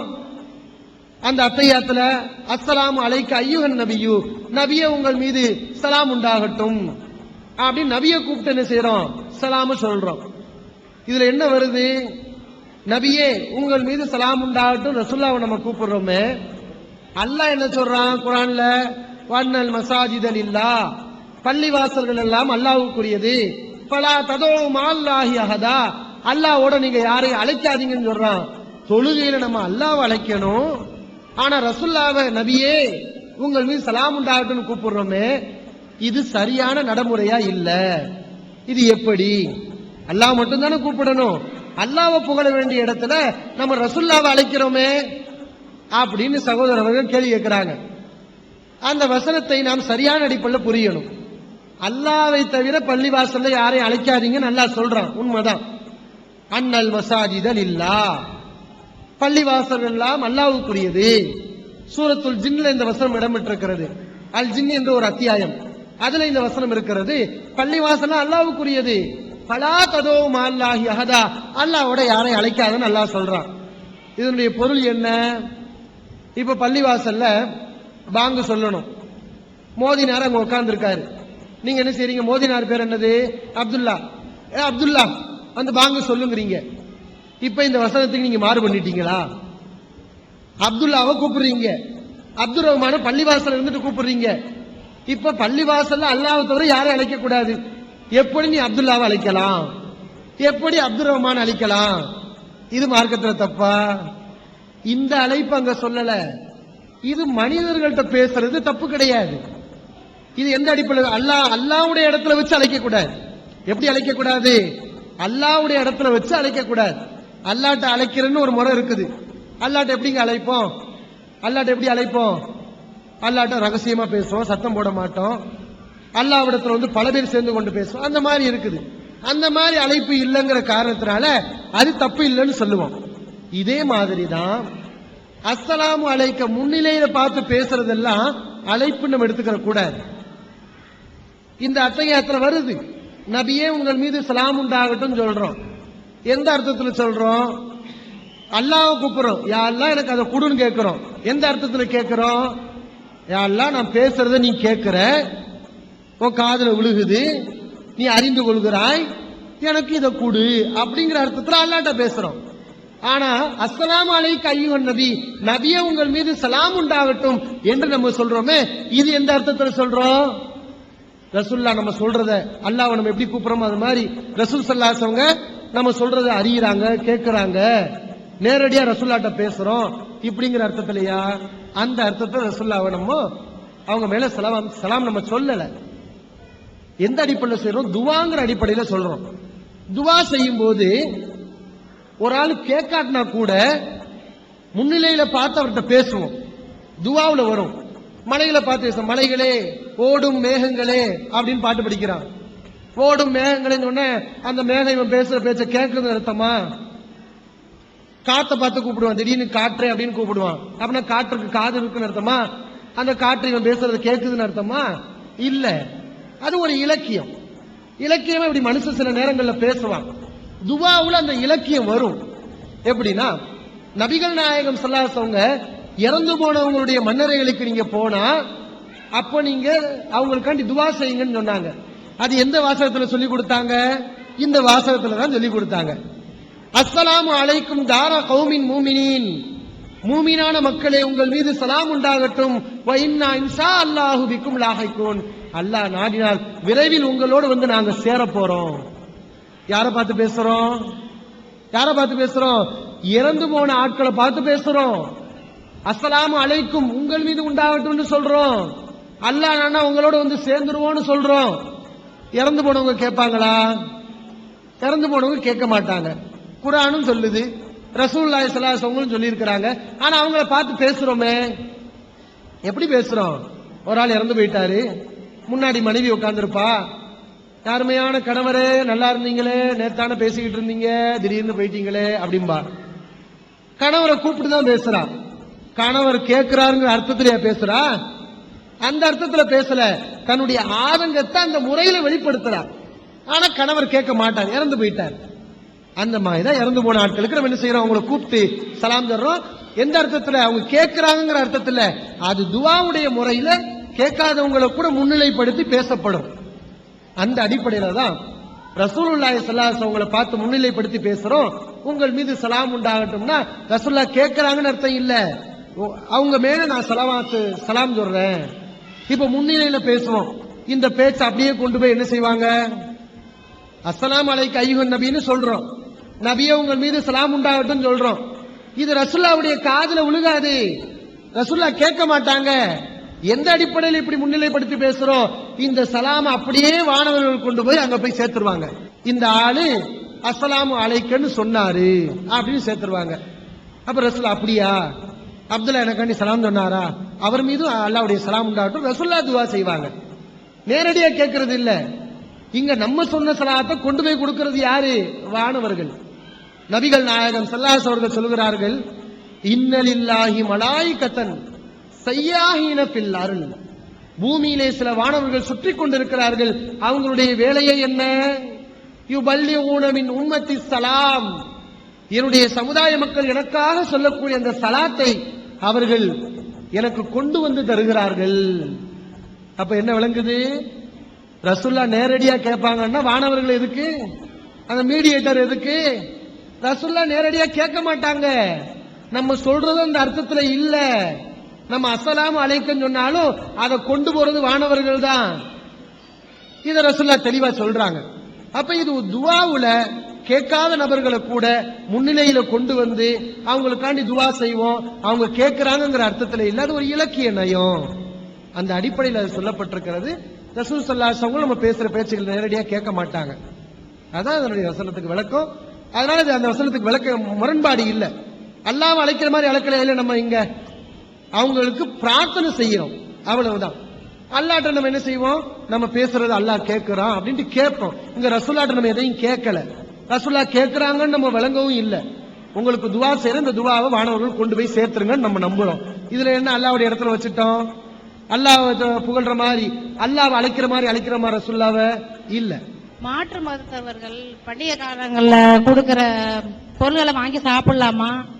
அவங்க என்ன சொல்றாங்க, நாங்க இது படைச்சது இல்ல, உங்களுக்கு தனியா வச்சு தர்றோம் அப்படிங்கிறாங்க. அதை சாப்பிடலாமா? அது சந்தேகமா இருக்கு. சகோதரி அவர்கள் என்ன கேட்கிறாங்கன்னா, மாற்று மத சகோதர சகோதரிகள் தங்களுடைய பண்டிகைகளின் போது உணவுகளை தர்றாங்க, அன்பளிப்புகளை தர்றாங்க, இனிப்புகளை தர்றாங்க. இதை நம்ம வாங்கி சாப்பிடலாமா? படையல் பண்ணவில்லை என்று சொல்லியே தருகிறார்கள், அதை நம்ம சாப்பிடலாமான்னு கேட்கிறாங்க. அதுல நீங்க ஒரு விஷயத்தை கவனிக்கணும். என்ன விஷயம்? மார்க்கத்தில் தடை செய்யப்பட்ட பொருளாக இருந்தால் அது யாரு கொடுத்தாலும் சாப்பிடக்கூடாது. உதாரணமாக பன்றி இறைச்சி, முஸ்லிமான ஒருத்தவங்க பன்றி இறைச்சி கொடுக்கறான், சாப்பிடக்கூடாது. அதுவே மாற்று மதத்தில் உள்ளவங்க கொடுத்தாலும் சாப்பிடக்கூடாது. இது முற்றிலும் தடை செய்யப்பட்ட பொருள். இந்த பன்றி இறைச்சி எப்படி யாரு கொடுத்தாலும் நம்ம சாப்பிடக்கூடாதோ அதே மாதிரி தடை செய்யப்பட்ட பொருள் தான் அல்லாஹ் அல்லாதவங்களுக்காக படையல் செய்யப்பட்ட உணவுகள். ஒமா உஹில்ல லிகைரில்லாஹி, அல்லாஹ் அல்லாதவர்களுக்கு படையல் செய்யப்பட்ட பொருட்களும் உங்களுக்கு ஹராம் என்று அல்லாஹ் குர்ஆன்ல சொல்கிறான். அப்போ ஒரு சிலைக்கு என்ன செய்யறாங்க? ஆயுத பூஜைன்னு சொல்லி சிலைக்கு முன்னாடி பொரிய வைக்கிறாங்க, சுண்டலை வைக்கிறாங்க, அதை படையல் பண்ணி நமக்கு தர்றாங்கன்னா சாப்பிடக்கூடாது. நம்ம சொல்லிடணும், முஸ்லிம்களாகிய நாங்க அல்லாஹ் அல்லாதவங்களுக்கு படையல் பண்ண பொருளை சாப்பிட மாட்டோம், அதை எங்களுக்கு இறைவன் தடை பண்ணி இருக்கிறான் அப்படின்னு சொல்லி அதை தவிர்த்திடணும். அல்லாஹ் அல்லாதவங்களுக்கு படையல் பண்ணி இருந்தா சரி. அல்லாஹ் அல்லாதவங்களுக்கு படையல் பண்ணல, அவங்க பூஜை செய்யாம சிலைகளுக்கு முன்னாடி வச்ச மந்திர ஓதி கொடுக்காம ஒரு உணவுங்கிற அடிப்படையில் படையல் பண்ணலங்கிறதுக்கு அர்த்தம் என்ன? அந்த உணவை உணவுங்கிற அடிப்படையில் பார்க்கணும். எப்படி பார்க்கறாங்க? அதை ஒரு புனிதமா பார்க்கறாங்க, அதை ஒரு தபுருக்கா பார்க்கறாங்க. நம்ம சமுதாயத்தில் சில பேர் உருவாக்கி வச்சிருக்காங்கல்ல தபுருக்கு, என்ன அந்த சர்க்கரைய தர்காக்கு முன்னாடி கபருக்கு முன்னாடி வச்சுட்டா அந்த சர்க்கரைக்கு பேரு தபுருக்கு. அதை கொஞ்சோண்டு எடுத்து சாப்பிடுவாங்க ரொம்ப புனிதமா நினைச்சு. ஆனா கடையில இருந்து வாங்கி அந்த மாதிரி சர்க்கரையை சாப்பிடுவாங்க. என்னைக்காவது சாப்பிட பார்த்திருக்கீங்களா? சர்க்கரையவே இவன் தொட மாட்டான். அது வாங்கி கொஞ்சம் கொஞ்சம் எடுத்து சாப்பிடுவானா? சாப்பிட மாட்டான். ஆனா தர்கால இருந்தா தபுருக்கு. அப்ப என்ன, சர்க்கரையை நீ சர்க்கரையா பார்க்கல, வேறு ஒன்னா பார்க்கற. அப்ப நீ அல்லாஹ் அல்லாதவங்களுக்கு படையல் செஞ்ச மாதிரி இந்த பொருள் வந்துருச்சு, அதை நீ சாப்பிடக்கூடாது. இது மாதிரி மாற்று மதத்தில் உள்ளவங்களும் சிலைகளுக்கு படையல் பண்ணி உணவுப் பொருட்களை கொடுத்தா அதை நம்ம சாப்பிடக்கூடாது, அல்லாஹ் தான் ஹராம் ஆக்கிட்டான். சரி, படையல் பண்ணல, ஆனா நமக்கு உணவு தர்றாங்க, அந்த உணவுகளை சாப்பிடலாமா? அந்த உணவுகள் ஹலாலான உணவுகளா ஹராமான உணவுகளான்னு பார்க்கணும். எப்படி? மாற்று மதத்தில் உள்ளவங்க உங்களுக்கு ஆடு அறுத்து அந்த இறைச்சியை சமைச்சு உங்களுக்கு கொடுக்கறாங்க. பாயினா பிரியாணி சாப்பிடுவாரு, கறி சாப்பிடுவாங்க, இந்த சாப்பிடட்டும்னு அவங்க தங்களுடைய கையால கோழி அறுத்து ஆட்டை அறுத்து அந்த இறைச்சியை நமக்கு தர்றாங்க. இதை சாப்பிடலாமா? இதுவும் மார்க்கத்தில் கூடாது. பன்றி இறைச்சி கூடாது, அல்லாஹ் அல்லாத உங்களுக்கு படையல் செய்யப்பட்டது கூடாது. அதே மாதிரி அல் மைத்தத்து ஹுர்ரிமத் அலைக்குமுல் மைத்தத்து, இறந்து போன பிராணிகள் உங்களுக்கு ஹராம். அவங்க இறந்து போன பிராணிகளை எல்லாம் சாப்பிடுவாங்க. ஆடே செத்து போச்சு, என்ன செய்வாங்க? அறுத்து சாப்பிடுவாங்க. ஆனா முஸ்லிம்களாகி நமக்கு என்ன சட்டம்? இறந்து போன பிராணிகளை நீ சாப்பிடக்கூடாதுன்னு அல்லாஹ் சட்டம் சொல்லி இருக்கிறான். வத்தமு, ரத்தம் சாப்பிடக்கூடாது அப்படின்னு அல்லாஹ் சட்டம் சொல்லி இருக்கிறான். அல்லாஹ் அல்லாதவங்களுக்கு நேர்ச்சி செய்யப்பட்டது சாப்பிடக்கூடாது. சரியா? அதே மாதிரி ஒமின்மா துக்கிர இஸ்முல்லாஹி அலைஹி, அல்லாஹ்வுடைய பேர் எதுல சொல்லப்பட்டிருக்கிறதோ அதைத்தான் நீ சாப்பிடணும். அல்லாஹ்வுடைய பேர் சொல்லப்படல, முஸ்லிம்கள் அல்லாதவர்கள் அறுத்திருக்கிறார்கள், அந்த பிராணியை சாப்பிடக்கூடாது. அது உயிரோடு இருந்து அறுத்தாலும் சரி. பிஸ்மில்லாஹி அல்லாஹ் அக்பர் என்று சொல்லி முஸ்லிம் அறுத்திருக்கிறானே அந்த பிராணியை தான் நம்ம சாப்பிடணும். ஒரு இந்து ஒரு கோழி அறுக்கிறாரு, நம்ம சாப்பிடலாமா? சாப்பிடக்கூடாது. அப்ப ஒரு இறைச்சியை நமக்கு தருகிறார், பிஸ்மில்லா சொல்லாம அறுத்து நமக்கு முஸ்லீம் அல்லாதவங்க அறுத்து நமக்கு தர்றாங்க. அந்த மாதிரி இறைச்சியை நம்ம என்ன செய்யக்கூடாது? சாப்பிடக்கூடாது. இது அல்லாம உங்களுக்கு ஒரு லட்டு கொடுக்கறாங்க, ஸ்வீட் கொடுக்கறாங்க, பழங்கள் கொடுக்கறாங்க, அந்த மாதிரி மார்க்கத்தை அனுமதிக்கப்பட்ட பொருட்களை கொடுக்கறாங்க, அதை நேர்ச்சையும் செய்யல, அந்த பொருட்கள் அசல்ல ஹலாலான உணவு தான் அப்படின்னு சொன்னா தாராளமா நம்ம வாங்கிக்கலாம். மார்க்கத்துல தப்பு கிடையாது. அதெல்லாம் ஒரு சகோதரத்துவத்துடைய அடிப்படை தான், அடையாளம் தான். நபிகள் நாயகம் ஸல்லல்லாஹு அலைஹி வஸல்லம் யூதர்கள் வாழ்ந்தார்கள், யூத மன்னர்கள். அவங்களுடைய சம்பாத்தியம்லாம் ஹராமான சம்பாத்தியம் தான். அந்த மன்னர்கள் நபிகள் நாயகம் ஸல்லல்லாஹு அலைஹி வஸல்லம் மேல பிரியப்பட்டு சில அன்பளிப்புகளை கொடுத்தாங்க. ரசூலுல்லாஹி ஸல்லல்லாஹு அலைஹி வஸல்லம் என்ன பண்ணாங்க? அந்த அன்பளிப்புகளை ஏத்துக்கிட்டாங்க. மாற்றுக் கொள்கையில இருந்தாலும் கூட அவங்ககிட்ட இருந்து வரக்கூடிய வழி அன்பளிப்பு வருது, வரக்கூடிய பொருள் ஹலாலான பொருளா இருக்குது, ரசூல் ஸல்லல்லாஹு அலைஹி வஸல்லம் வாங்கிக்கிட்டாங்க. ஒரு யூத பெண்மணி நபிகள் நாயகம் ஸல்லல்லாஹு அலைஹி வஸல்லம் விருந்துக்கு அழைச்சா, ரசூல் ஸல்லல்லாஹு அலைஹி வஸல்லம் விருந்துல போய் சாப்பிட்டாங்க. அப்படிலாம் ஹதீஸ்ல பாக்குறோம். அதனால ஹலாலான உணவுகளை அவங்க படையல் பண்ணாம கொடுத்தாங்கன்னு சொன்னா தாராளமா நம்ம வாங்கி சாப்பிடலாம், தப்பே கிடையாது. பெண்கள் எளிய முறையில் சொர்க்கம் செல்வதற்கான வழி என்ன? சகோதரர்கள் என்ன கேட்கிறாங்கன்னா, பெண்கள் எளிய முறையில் சொர்க்கம் செல்வதற்கான வழி என்ன அப்படின்னு கேட்கிறாங்க. பெண்கள் மட்டும் சொர்க்கத்துக்கு போகக்கூடாது, ஆண்களும் போகணும். சொர்க்கம்ங்கிறது ஆண்களுக்கு உண்டு, பெண்களுக்கு உண்டு. அதுக்குரிய வழி அல்லாஹ் ரப்பல் ஆலமீன் திருமறை குர்ஆன்ல சொல்லி காட்டுறான். ஃபமன் கான யர்ஜூ லிகாஅ ரப்பிஹி, தன்னுடைய இறைவனை மறுமையில் சந்திக்க வேண்டும் என்று யார் ஆசைப்படுகிறாரோ ஃபல் யாமல் அமலன் சாலிஹா, அவர் நல்ல அமல்களை செய்யட்டும். என்ன செய்யணும்? அவரு நல்ல அமல்களை செய்யட்டும். வலா யுஷ்ரிக் பி இபாதத்தி ரப்பிஹி அஹதா, அல்லாஹ்வுக்கு ஒரு காலம் இணை வைத்து விடக்கூடாது. இதை நீ செஞ்ச சொர்க்கம் போயிருவ, அல்லாஹ்வை சந்திப்ப. அல்லாஹ் ஒரு இடத்துல சொல்லி காட்டுறான், நல்ல அமல்களை செய்ய வேண்டும், அல்லாஹ்வுக்கு இணை வைக்காமல் அல்லாஹ்வை வணங்க வேண்டும். இன்னொரு சூரா நம்ம அடிக்கடி ஓதக்கூடிய சூரா தான், சின்ன சூரா. வல் அஸ்ர், காலத்தின் மீது சத்தியமாக, இன்னல் இன்சான லஃபீ குஸ்ர், மனுஷா பிறந்த எல்லா பேரும் நஷ்டத்தில் இருக்கிறான், எல்லா பேரும் நஷ்டவாதி. ஆனா யார் நஷ்டத்தை அடைய மாட்டார்கள்? யார் மறுமையிலே வெற்றி அடைவார்கள்? யார் சொர்க்கத்தை பெறுவார்கள்? அந்த ஒரே ஒரு கூட்டத்தை மட்டும் வெற்றி பெறக்கூடிய சொர்க்கம் செல்லக்கூடிய அந்த ஒரு கூட்டத்தை அல்லாஹ் சொல்கிறான், இல்லல்லதீன ஆமனு வ அமிலு சாலிஹாத். அழகான உபதேசங்கள் அல்லாஹ் சொல்றான். இந்த தன்மை நம்மகிட்ட இருக்கணும். வட்ட சுருக்கமான கருத்து, ஈமான் இருக்க வேண்டும் முதல்ல. வ அமிலு சாலிஹாத், நல்ல அமல்களை செய்ய வேண்டும். வத்தவாஸவ் பில் ஹக்கி வத்தவாஸவ் பிஸ் ஸப்ர், சத்தியத்தை ஒருவருக்கொருவர் போதித்துக் கொள்ள வேண்டும், ஒருவருக்கொருவர் பொறுமையாக நடந்து கொள்ள வேண்டும். அல்லாஹ் ரப்பல் ஆலமீன் சொல்கிறான். அப்ப ஈமான் இருக்கணும். ஈமான்னா என்ன? அல்லாஹ்வை நம்புறது, ரசூலை நம்புறது, தூதர்களை நம்புறது, வானவர்களை நம்புறது. அல்லாஹ் நமக்கு குர்ஆன் கொடுத்த மாதிரி பல இறை தூதர்களுக்கு வேதங்களை வழங்கி இருக்கிறான், அதை நம்புறது, விதியை நம்புறது. எது நடந்தாலும் வாழ்க்கையில் நல்லது நடந்தாலும் சரி கெட்டது நடந்தாலும் சரி அல்லாஹ்வுடைய நாட்டத்தால் நடக்குது அப்படின்னு நம்பணும். விதியை நம்பணும், சொர்க்கத்தை நம்பணும், நரகத்தை நம்பணும். இதெல்லாம் ஈமான். அந்த ஈமான்ல உறுதியா இருக்கணும். ஈமான் என்ன? அல்லாஹ்வை நம்புறேன்னு சொல்லிட்டு குழந்தை கிடைக்கல, தர்காக்கு ஓடு, தகடு தாயத்தை கட்டு, அந்த பூசாரிட்ட போய் பூஜை செஞ்சுட்டு வா, இப்படி போனோம்னா ஈமான் கிடையாது. ஈமான்னா என்ன? ஆமன்து பில்லாஹ், அல்லாஹ்வை நம்பியிருக்கேன்னு சொல்லி அதுல உறுதியா இருக்கணும். எப்படி ஜக்கரியா அலைஹிஸ்ஸலாம் உறுதியா இருந்தாங்க.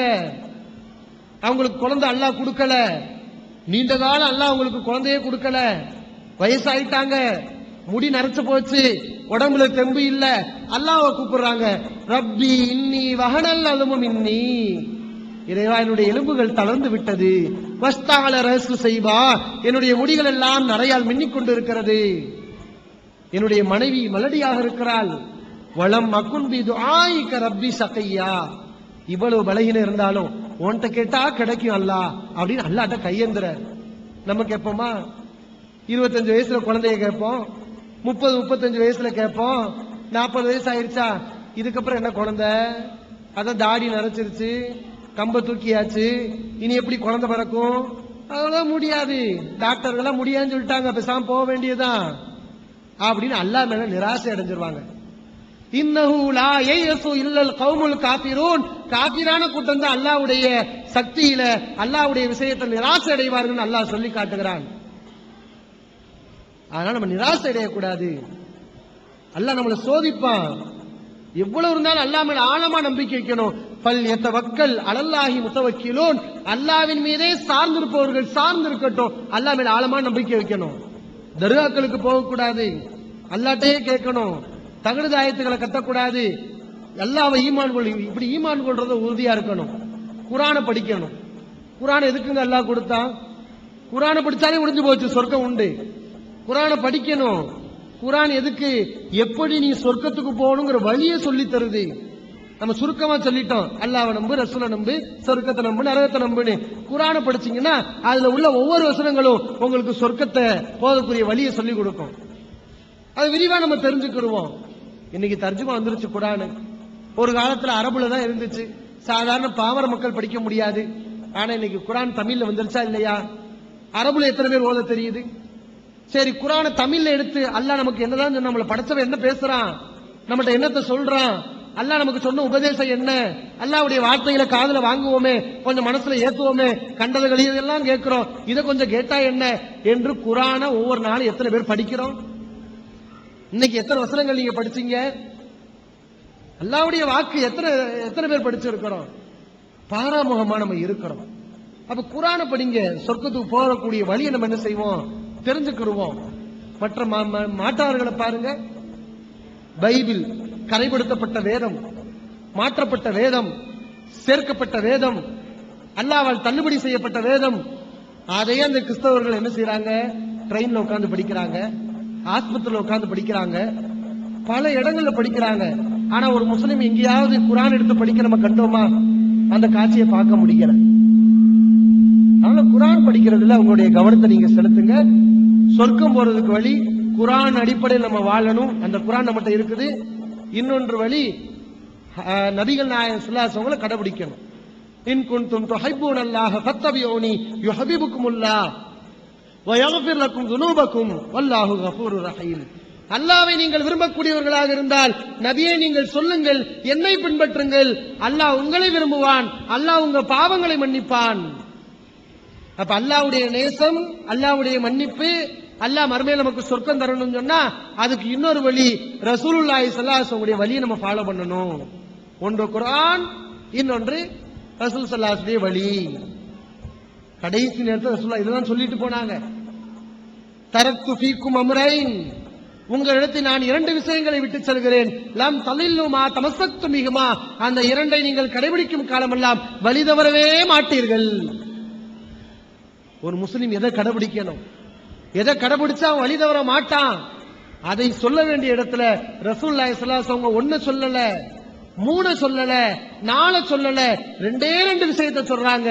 ஒன்று கிதாபுல்லாஹ், அல்லாஹ்வுடைய வேதம் குர்ஆன், இன்னொன்று சுன்னத் நபி, சுன்னதி ரசூலுல்லாஹி ஸல்லல்லாஹு அலைஹி வஸல்லம் வழிமுறை. இந்த 2 நம்ம கடைபிடிக்கணும் சகோதரர்களே. குர்ஆனை இன்னைக்கு நம்ம விட்டோம், அதான் சமுதாய அழிவுடைய பாதையில போய்கிட்டு இருக்குது. அது மறுமை நாளுடைய அடையாளம் என்று நபிகள் நாயகம் ஸல்லல்லாஹு அலைஹி வஸல்லம் சொன்னார்கள். சஹாபாக்கள்கிட்ட சொன்னாங்க, ஒரு காலம் வரும் இந்த கல்வி அப்படியே அழிக்கப்படும். எந்த கல்வி? அல்லாஹ் கொடுத்தான இந்த குர்ஆன் அப்படியே அழிக்கப்படும். அப்ப சஹாபாக்கள் கேட்கிறாங்க, அல்லாஹ்வின் தூதரே அது எப்படி அழிக்கப்படும்? குர்ஆனை நஹ்னு நக்ராவுல் குர்ஆன், குர்ஆனை நாங்க ஓதுறோம், ஒன்னு அல்லிமுஹு அபுனானா, எங்க பிள்ளைகளுக்கு குர்ஆனை சொல்லி கொடுக்கிறோம், அந்த குர்ஆனை அவங்களும் மனப்பாடம் பண்றாங்க. இந்த அளவுக்கு நாங்கள் வாழையடி வாழையாக குர்ஆனை மனசுல கடத்தி கடத்தி வரும்போது, அந்த குர்ஆனை மனதுகள்ல பாதுகாக்கப்பட்டு இருக்கும்போது எப்படி அந்த கல்வி அழியும் அல்லாஹ்வின் தூதரன் கேட்கும்போது ரசூலுல்லாஹி ஸல்லல்லாஹு அலைஹி வஸல்லம் சொன்னாங்க, உங்களுக்கு முன்னாடி யூதர்களும் கிறிஸ்தவர்களும் எப்படி வேதத்தை கையில வச்சுக்கிட்டே வழிகட்டு போனாங்களோ, வேதத்தை வச்சிருப்பான் ஆனா அந்த வேதத்தை தொடர்ந்து படிக்க மாட்டான். அந்த வேதத்துல அவனுக்கு வழிகாட்டல்கள் இருக்கும், நெறிமுறைகள் இருக்கும், போதனைகள் இருக்கும். ஆனால் அந்த வேதத்தை வைத்து வாழ்க்கையிலே கடைபிடிக்காமல், அந்த வேதத்தை செயல்படுத்தாமல் வழிகட்டு நாசமா போனா. அதே மாதிரி குர்ஆன் உங்கள்கிட்ட இருக்கும். குர்ஆன் அழிஞ்சிரும்னா என்ன அர்த்தம்? குர்ஆன் யார்கிட்ட இருக்கான்னு அர்த்தம் இல்ல. எல்லா பேரும் குர்ஆனை வச்சிருப்பான், ஏடுகள்ல வச்சிருப்பான், மனசுல வச்சிருப்பான். ஆனா வாழ்க்கையில குர்ஆன் இருக்காது. யூத கிறிஸ்தவர்கள் எப்படி அழிஞ்சு போனாங்களோ அது மாதிரி அழியும். அது ஒரு காலம் வரும், மறுமையுடைய அடையாளம் ரசூலுல்லாஹி ஸல்லல்லாஹு அலைஹி வஸல்லம் சொல்லிட்டு போனாங்க. இன்னைக்கு அப்படித்தான் இருக்கு சமுதாயம். குர்ஆன் இருக்குது, எப்படி இருக்குது? அழகா ஒரு பட்டு துணியில சுத்தி, எப்படி அழகா ஒரு பட்டு துணியில சுத்தி அதுக்கு பைண்டிங்லாம் போட்டு மேல வச்சு, வீட்டுக்கு மேல அலமாரிக்கு மேல வச்சு, எப்பயாவது வருஷத்துக்கு ஒரு தடவை ரமலான் வரும்போது தூசி தட்டி இருக்காங்க குர்ஆன். இது மறுமை நாளுடைய அடையாளம் இல்லையா? அதனால குர்ஆனை படிங்க, சொர்க்கத்துக்கு ஈஸியா போயிடலாம். ரசூலுல்லாஹ்வுடைய சுன்னத்தை ஃபாலோ பண்ணுங்க, சொர்க்கத்துக்கு ஈஸியா போயிடலாம். பெண்களுக்குன்னு பிரத்யேகமா ரசூல் ஸல்லல்லாஹு அலைஹி வஸல்லம் ஒரு விஷயத்தை சொல்லி சொர்க்கத்துக்கு போங்க நரகத்துக்கு போயிடாதீங்கன்னு எச்சரிச்சாங்க. அந்த விஷயத்தை சொல்லலாம். என்ன? உங்களை பெண்களை இன்னீர் ஆய்த்துக்குன்ன அக்ஸர் அஹலின் நார், புகாரியில பதிவு செய்யப்பட்டிருக்கு. பெண்கள்ல நரகத்துல அதிகமா கிடக்கக்கூடியவங்க பெண்கள் தான், உங்களை தான் நான் அதிகமா பார்த்தேன்னு சொன்னாங்க ரசூலுல்லாஹி ஸல்லல்லாஹு அலைஹி வஸல்லம். என்ன காரணம் கேட்டா, துக்ஸிர்னல் லான, அதிகமா சபிக்கிறீங்க. பெத்த பிள்ளையவே, அந்த பெத்த பிள்ளை ஏதாவது நோய் வந்துச்சா துடிக்கிறவளா இவளா தான் இருப்பா. ஆனா அந்த பிள்ளை என்ன செய்வா? நீ நாசமா போ, கொள்ளையில போ, பேதியில போ. யார? பெத்த பிள்ளைய. எதுக்கு இப்படி சதிக்கிற? அது அப்படி வந்துருச்சுன்னா நீ ஏத்துக்கிருவியா? உன் மனசு சகிச்சுக்கிறமா? அப்ப அதிகமா சபிக்கிறீங்க, அதனால நரகத்துக்கு போறீங்க. தக்ஃபுர்னல் அஷீர, கணவனுக்கு மாறு செய்கிறீர்கள். இது ரொம்ப முக்கியமான விஷயம். கணவனுக்கு மாறு செய்றீங்க. கணவன் ஒரு விஷயத்தை சொன்னா கேளு. அல்லாஹ்வுக்கு பிடிக்காத விஷயத்தை சொல்றான், பாவமான விஷயத்தை சொல்றான்னா, லா தாஅத லி மக்லூகின் ஃபி மாசியத்தில் ஹாலிக், படைத்தவனுக்கு மாறு செய்யற விஷயத்துல படைப்பினங்களுக்கு கட்டுப்பட வேண்டிய அவசியம் இல்லை. அது கணவனா இருந்தாலும் கட்டுப்பட வேண்டியது இல்லை. ஆனா கணவன் அவனுடைய விருப்பத்துக்காண்டி ஒரு விஷயத்தை சொல்றான், ஒரு குடும்ப நன்மைக்காண்டி ஒரு விஷயத்தை சொல்றான், கட்டுப்படு, கணவனுக்கு மாறு செய்யாத. அந்த மாறு எப்படி கூட இருக்கக்கூடாதுங்கிறாங்க ரசூல் ஸல்லல்லாஹு அலைஹி வஸல்லம் விளக்குறாங்க. எப்படி மாறு செய்யறாங்கன்னா, சஹாபிய பெண்கள் செய்யறாங்க. அல்லாஹ்வின் தூதரே, நாங்கள் கணவனுக்கு மாறு செய்யலையே அப்படின்னு கேட்கறாங்க. செய்றீங்க. எப்படி செய்றீங்க தெரியுமா? காலம் பூரா அவங்களுக்கு சாப்பாடு போட்டிருப்பான், உங்களை நல்லா கவனிச்சிருப்பான், உடுத்தி அழகு பார்த்திருப்பான், நகநட்டுகளை வாங்கி கொடுத்து சந்தோஷப்படுத்தி இருப்பான். ஏதோ நீங்க ஒரு விஷயத்தை அவன்கிட்ட கேட்டிருப்பீங்க, செஞ்சு இருந்திருக்க மாட்டான். என்ன சொல்வீங்க? உன்னைய கட்டிக்கிட்டு நான் என்னத்தை அனுபவிச்சேன்னு சொல்லிடுவீங்க. நீ அனுபவிச்சிருப்ப, அவ்வளவு அனுபவிச்சிருப்ப. ஆனா நீ கேட்ட ஒரு விஷயம் நடக்கலங்கிறதுக்காக கணவன் செஞ்ச அவ்வளவு விஷயத்தை நீ மறந்துடுவ, நன்றி கெட்டத்தனமா பேசுவ, இது கூட உன்னை நரகத்துல தள்ளிரும் ரசூல் ஸல்லல்லாஹு அலைஹி வஸல்லம் சொன்னாங்க. அதனால கணவனுக்கு கட்டுப்பட்டு நம்ம இருந்தோம்னா அதுவும் நம்மள சொர்க்கத்துக்கு கொண்டு போகும். சைத்தான் இருக்குன்னு சொல்றாங்க, நீங்களே சொன்னீங்க சைத்தான் இருக்குன்னு. ஆனா எல்லாரும் மேலேயும் ஏறிட்டு கத்துறாங்க செய்யறாங்க சொல்றாங்களே, அது உண்மையா? அதுதான் என்னோட கேள்வி. சைத்தான்கள் இருக்குன்னு குர்ஆனும் சொல்லுகிறது, ஹதீஸ்களும் சொல்லுகிறது. அப்ப நிறைய பேர் கத்திக்கிட்டு தெரியுறாங்களே, அப்ப அவங்க எல்லாம் சைத்தான்களா, சைத்தான் அவங்களுக்குள்ள வந்துருச்சா அப்படின்னு கேக்குறாங்க. சைத்தான் எல்லா பேர்ட்டையும் இருக்கிறான். அது ஒரு ஆள் ரெண்டு ஆள்கிட்ட மட்டும் இருக்க மாட்டான், என்கிட்டையும் இருக்கிறான், உங்ககிட்டையும் இருக்கிறான், எல்லா பேர்ட்டையும் இருக்கிறான். யார் உட்பட? அல்லாஹ்வின் தூதர் ஸல்லல்லாஹு அலைஹி வஸல்லம் அவர்கள் உட்பட மனுஷனா பிறந்தா சைத்தான் இருப்பான். நபிகள் நாயகம் ஸல்லல்லாஹு அலைஹி வஸல்லம் சொல்றாங்க, முஸ்லிம்ல பதிவு செய்யப்பட்டிருக்கு, உங்கள யாரா இருந்தாலும் ஜின்கள்ல இருந்து ஒரு சைத்தான அல்லாஹ் அவர் மேல சாட்டி இருக்கிறான். கண்டிப்பா ஒரு சைத்தான் இருப்பான். அந்த சைத்தான் என்ன பண்ணுவான்? நம்ம மனசுல கெட்ட எண்ணங்களை ஏற்படுத்துவான், அவ்வளவுதான். அவனுக்கு கத்த வைக்க மாட்டான், பைத்தியத்தை ஏற்படுத்த மாட்டான், கிறுக்க ஏற்படுத்த மாட்டான், நம்ம மனசுல கெட்ட எண்ணங்களை ஏற்படுத்துவான். சினிமாக்கு போ, பொய் பேசு, அவதூறு சொல்லு, விபச்சாரம் பண்ணு, ஒழுக்க கேட்டல ஈடுபடு, அடுத்தவன் பொருளை ஏடு, இப்படி கெட்ட கெட்ட விஷயங்களை மனசுல சொல்லி நம்மளை பாவம் செய்ய தூண்டுவான். இதுதான் செய்வான். இந்த விஷயத்தை சொன்னோடையுமே சஹாபாக்கள் கேட்கிறாங்க, அல்லாஹ்வின் தூதரே, யாரா இருந்தாலும் சைத்தான் இருப்பான்னு சொல்றீங்களே, அப்ப உங்ககிட்டயுமா சைத்தான் இருக்கிறான்? உங்ககிட்டயுமா இருக்கா சைத்தான்? ரசூல் ஸல்லல்லாஹு அலைஹி வஸல்லம் அந்த கேள்விக்கு பதில் சொன்னாங்க, ஆமா என்கிட்டயும் தான் சைத்தான் இருக்கிறான், ஆனா அல்லாஹ் எனக்கு உதவி செஞ்சா அந்த சைத்தானை நான் அடக்கிட்டேன். என்கிட்ட இருக்கான் சைத்தான், அந்த சைத்தானை நான் அடக்கிட்டேன், அவன் எனக்கு நல்லதுதான் சொல்லுவான், கெட்டதை சொல்ல மாட்டான். ரசூல் ஸல்லல்லாஹு அலைஹி வஸல்லம் சொல்றாங்க. ஆனா நம்மகிட்ட இருக்கா சைத்தான், என்ன பண்ணுவான்? நமக்கு கெட்டதை சொல்லிக்கிட்டு இருப்பான். சைத்தானுடைய வேலை என்ன? இன்னைக்கு சமுதாயத்தில் சில பேர் சொல்றாங்கல்ல, சைத்தான்ங்கிறது பைத்தியத்தை ஏற்படுத்துவான். திடீர்னு ஒரு ஆள் பைத்தியமா மாறி கேட்டா சைத்தான் முடிச்சிருச்சு உளருவான், ஊன் உளருவான். அது பேய் பிடிச்சிருச்சுங்கிற நம்பிக்கையில வேற சில பேர் சொல்லிட்டு இருக்கிறாங்க. ஒரு அம்மா பேரு பாத்திமா, திடீர்னு என்ன செய்யும்? நான் ஜொஹரா வந்திருக்கேன்னு கத்தும். என்னம்மா ஜொஹரா? இது பாத்திமாவுல ஜொஹரான்னு ஒரு பொம்பளை இருந்து தற்கொலை பண்ணி செத்து போச்சான். அது இது உடம்புக்குள்ள பூந்துக்கிட்டு நான் ஜொஹரா வந்துட்டேன், இது சைத்தான் அப்படின்னு சொல்லுவாங்க. இது நடக்குமா? செத்து போன ஒரு ஆளுடைய ஆவி இன்னொருடைய உடம்புல ஏறுமா? அது பொய்ன்னு குர்ஆன் சொல்லுது. ஒரு ஆள் செத்து போயிட்டா அவருடைய ஆவி இங்க சுத்தாது. ஒரு ஆள் தற்கொலை பண்ணிட்டாரு, அவருடைய ஆவி இங்க சுத்தாது, யாருடைய உடம்புல ஏறாது. அது அல்லாஹ் கையில வச்சுக்கிறவான், அல்லாஹ்வுடைய கட்டுப்பாட்டுல அது இருக்குது. அல்லாஹு யதவஃபல் அன்ஃபுஸ ஹீன மௌத்திஹா, உயிர்கள் மரணிக்கும் போது அந்த உயிர்களை அல்லாஹ் தன் வசத்தில் வைத்துக் கொள்கிறான். வல்லத்தில் லம் தமுத்து ஃபீ மனாமிஹா, மௌத்தாகாத உயிர்கள் உறக்கத்தில் ஒரு வகையான மௌத்தை அடைகிறது, அந்த உயிர்களும் அல்லாஹ்வுடைய கட்டுப்பாட்டில் இருக்குது. ஃபயும்சிகுல்லதி கலா அலைஹல் மௌத்த, யாருக்கு அல்லாஹ் மரணத்தை உறுதி செய்து விட்டானோ அந்த உயிர்களை அல்லாஹ் தன் வசத்தில் வைத்துக் கொள்கிறான். இறந்து போனவங்களுடைய உயிரை அல்லாஹ் யார் வசத்துல வச்சிருக்கிறான்? தன்னுடைய பிடியில வச்சிருக்கிறான். அல்லாஹ்வுடைய பிடியில இருந்து அவங்க தப்பிக்க முடியாது. இது ஒரு விரிவான விளக்கம். ரசூலுல்லாஹ் சொல்றாங்க, நல்ல மனுஷன் மௌத்தா போயிட்டா அவன் ஒரு மறைவான ஒரு வாழ்க்கைக்கு போய் விடுகிறார்கள். அவர்கள் எழுப்பப்படுகின்ற வரை ஒரு மறைவான திரை அவர்களுக்கும் உலகத்தில் உள்ள மக்களுக்கும் இருக்குது. அந்த திரையை தாண்டி அவங்க வர முடியாது, இவன் அந்த திரையை தாண்டி அங்க போக முடியாது. செத்து போன நல்ல மனுஷனா இருந்தா புது மாப்பிள்ள தூங்குற மாதிரி தூங்கு, வானவர்கள் சொல்லுவாங்க. அவர் தூங்குவார், இங்க வர மாட்டாரு, இங்க சேட்டை காட்ட மாட்டாரு. கெட்ட மனுஷரா இருந்தா அவ கபூர்ல வேதனை தந்துகிட்டே இருக்கும், அவரும் உலகத்துக்கு வர முடியாது, ரெண்டு பேரும் வர முடியாது. இதுதான் மார்க்கம் சொல்லுது. ஆனா இன்னைக்கு சமுதாயத்துல பாத்தீங்கன்னா யாருக்கா ஒரு ஆளுக்கு பேய் பிடிச்சிருச்சுன்னு சொல்லி சைத்தான் வந்துருச்சு அப்படின்னு சொல்லுவாங்க. சைத்தானுடைய வேலை என்ன? அல்லாஹ் குர்ஆன்ல சொல்லி காட்டுறான். மறுமையில சைத்தான் அவன் வழி கெடுத்தான்ல, அவன் பேச்ச கேட்டு போனாங்கல்ல, அவங்க எல்லாம் சைத்தான சொல்லுவாங்க மறுமையில, டேய் நீ தானடா எங்களுக்கு இந்த விஷயத்தெல்லாம் சொன்ன, உன் பேச்ச கேட்டோம், இன்னைக்கு நான் இல்லைன்னு கையை விரிக்கிறியடா அப்படின்னு அவனை பின்பற்றியவர்கள் எல்லாம் சைத்தானை பார்த்து சொல்லுவாங்க. அப்ப சைத்தான் சொல்லுவானா, மாக்கானலி அலைக்கும் இன் சுல்தான், உங்கள் மீது எனக்கு எந்த அதிகாரம் இல்லை. அல்லாஹ் என்ன அதிகாரத்தை கொடுத்திருந்தா உங்க மேல நான் ஆதிக்கம் செலுத்துறதுக்கு? ஒரே ஒரு அதிகாரத்தை அல்லாஹ் கொடுத்திருந்தான். நல்ல பாருங்க, சைத்தானுக்கு நம்ம மேல என்ன அதிகாரங்கிறத சைத்தானுடைய வாயிலிருந்து அல்லாஹ் சொல்ல வச்சு அதை குர்ஆன்ல சொல்லி காட்டுறான்.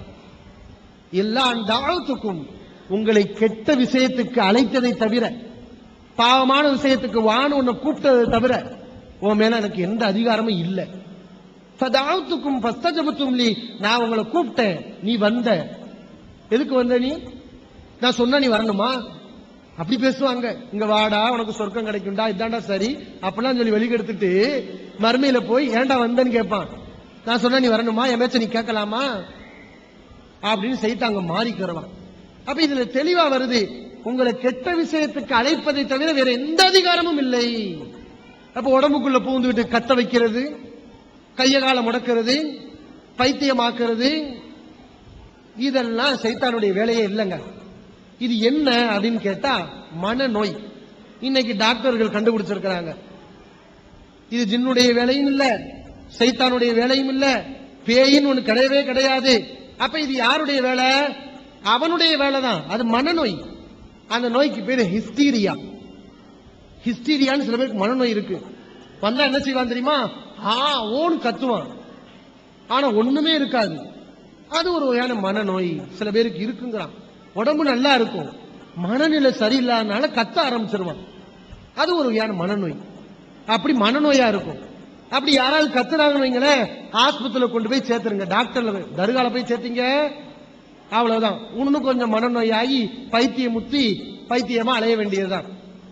பாக்குறோம்ல, அங்க பைத்தியமாயி எத்தனை பேர் பைத்தியமாயி தெரிஞ்சிருக்காங்க. நல்லவங்க கூட பைத்தியமா மாறிடுவான், தீர்வு கிடைக்காது. நாகூர் தர்கால பைத்தியங்களை கட்டி போட்டு அவளியாவால காப்பாற்ற முடியல. சுனாமி வந்து அப்படியே இழுத்துட்டு போயிருச்சு. தீ எரிஞ்சு தர்கால கட்டி போட்டவங்க எல்லாம் இறந்து போனாங்க. அது விட்டு விஷயம் தனி டாபிக். அப்ப இது ஒரு நோய். டாக்டர்கிட்ட போய் மருத்துவம் எடுக்கணும். சில பேர் நடிப்பாங்க, நோய் இருக்குது, மொத்தத்துல சைத்தான் இல்ல, ஜின்னு இல்ல, பேய் இல்ல. சைத்தான் இருக்கிற அவன் இந்த வேலையை செய்ய மாட்டான், ஜின்னு இருக்குது அதுவும் இந்த வேலையை செய்யாது, பேய்ங்கிறது ஒண்ணு கிடையவே கிடையாது. அப்ப இது ஒண்ணு மனநோயா இருக்கும், இல்லன்னா நடிப்பா இருக்கும். என்ன நடிப்பு? அதிகமா பேய் பிடிக்கிறது யாருன்னா பொம்பளைகளுக்கு தான் பிடிக்கும். ஆம்பளைக்கு வந்து ரொம்ப அரிதா பிடிக்கும், ரொம்ப ரொம்ப கம்மி. ஏன்னா வாழ்க்கையில் அதிகமான சோதனைகளை சந்திக்கிறது பெண்கள் தான். அந்த சோதனைகளை எப்படி வெளிக்காட்டுறது? இப்ப வீட்டுல மாமியாருக்கும் மருமகளுக்கும் சண்டையா இருக்கும், அல்லது புருஷன் கொடுமையா இருக்கும், மாமியார் கொடுமைக்காரியா இருக்கிறா. மருமகளா இருந்து சொன்னா இவ பேச்சு எடுபடுமா? மருமகளா இருந்துட்டு மாமியார்ட்ட பேச முடியுமா? முடியாது.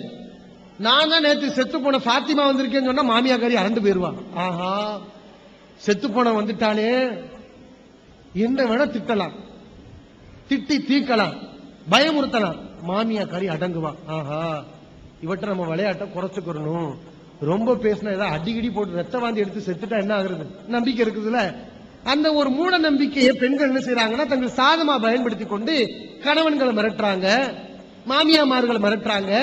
ஏன்னா அந்த மன அழுத்தம், கவலை, அதை எப்படி வெளிப்படுத்துறது? அதுக்கு இந்த பேய்ங்கிற முறையில வர்றாங்க, வந்து தன்னுடைய கவலையை வெளிப்படுத்துறாங்க. பேய் வந்து என்ன சொல்லும் தெரியுமா? தனி கொடுத்தன போகணும்னு சொல்லும். இது எதுக்கு பேய் சொல்லுது?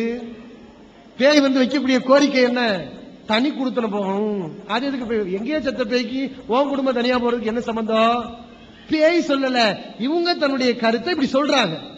நடக்குதா இல்லையா? சமுதாயத்துல நடக்குது. அது மாதிரி ஒரு ஆளு நம்ம ஜமாத்து நடத்தக்கூடிய மீட்டிங்ல தான் பேய் பிடிச்சிருக்கு, எந்திரிச்சு கத்த ஆரம்பிச்சுட்டாரு. என்னடான்னு அவர் இழுத்துட்டு வந்து, பேயா பிடிச்சிருக்கு, நாக்கு அறுத்துட்டா பேய் ஓடின்னு சொல்லி பிளேடை கொண்டு வர சொல்லியாச்சு. ஆஹா, இவங்க பேய் விரட்ட வாயின்னு பார்த்தா நாக்கெல்லாம் அறுக்க பாக்குறாங்க அப்படின்னு சொல்லி அவர் பயந்துட்டார். நான் உண்மையை சொல்லிடுறேன், நாக்கு அறுத்து விடாதீங்க, உண்மையை சொல்லிடுறேன். எனக்கு மூத்த ஒருத்த அண்ணன் இருக்கிறான், அவனும் கல்யாணம் பண்ணி தொலைக்க மாட்டேங்கிறான், அவன் பண்ணாலும் எனக்கும் கல்யாணம் பண்ணி வைக்க மாட்டேங்கிறாங்க. இதை எப்படி சொல்றதுன்னு தெரியல. இப்படிலாம் சொன்னா கல்யாணம் பண்ணி வைப்பாங்க. இருக்குது, பல பெண்களுக்கு பேய் பிடிக்கும், தர்காக்கள்ல போவாங்க.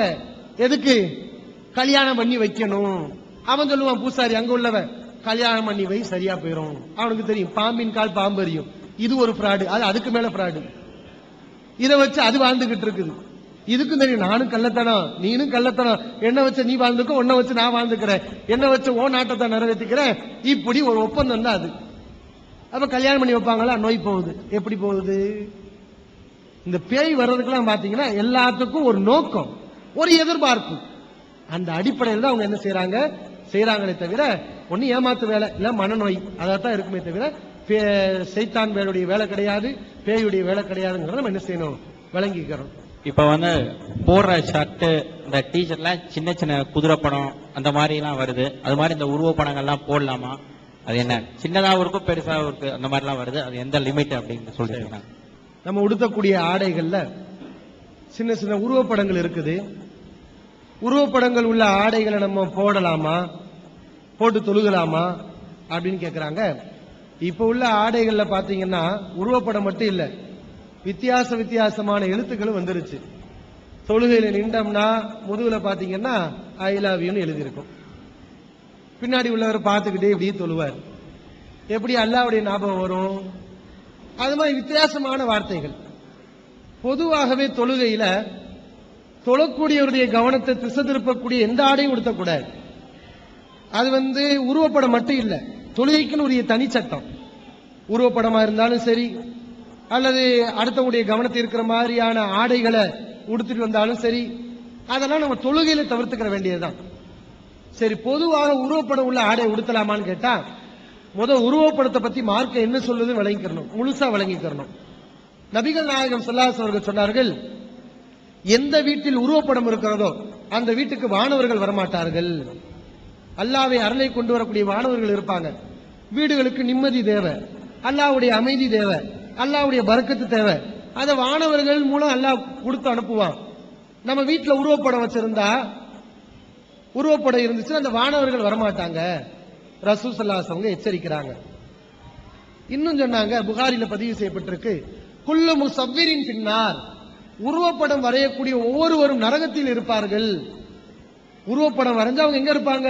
நரகத்தில் இருப்பார்கள். கடுமையான ரசூலுல்லாஹ் எச்சரிச்சிருக்கிறாங்க. அந்த உருவப்படம் வரையக்கூடியவங்க தண்டிக்கப்படுவாங்க நரகத்துல. எப்படி தண்டிக்கப்படுவாங்க?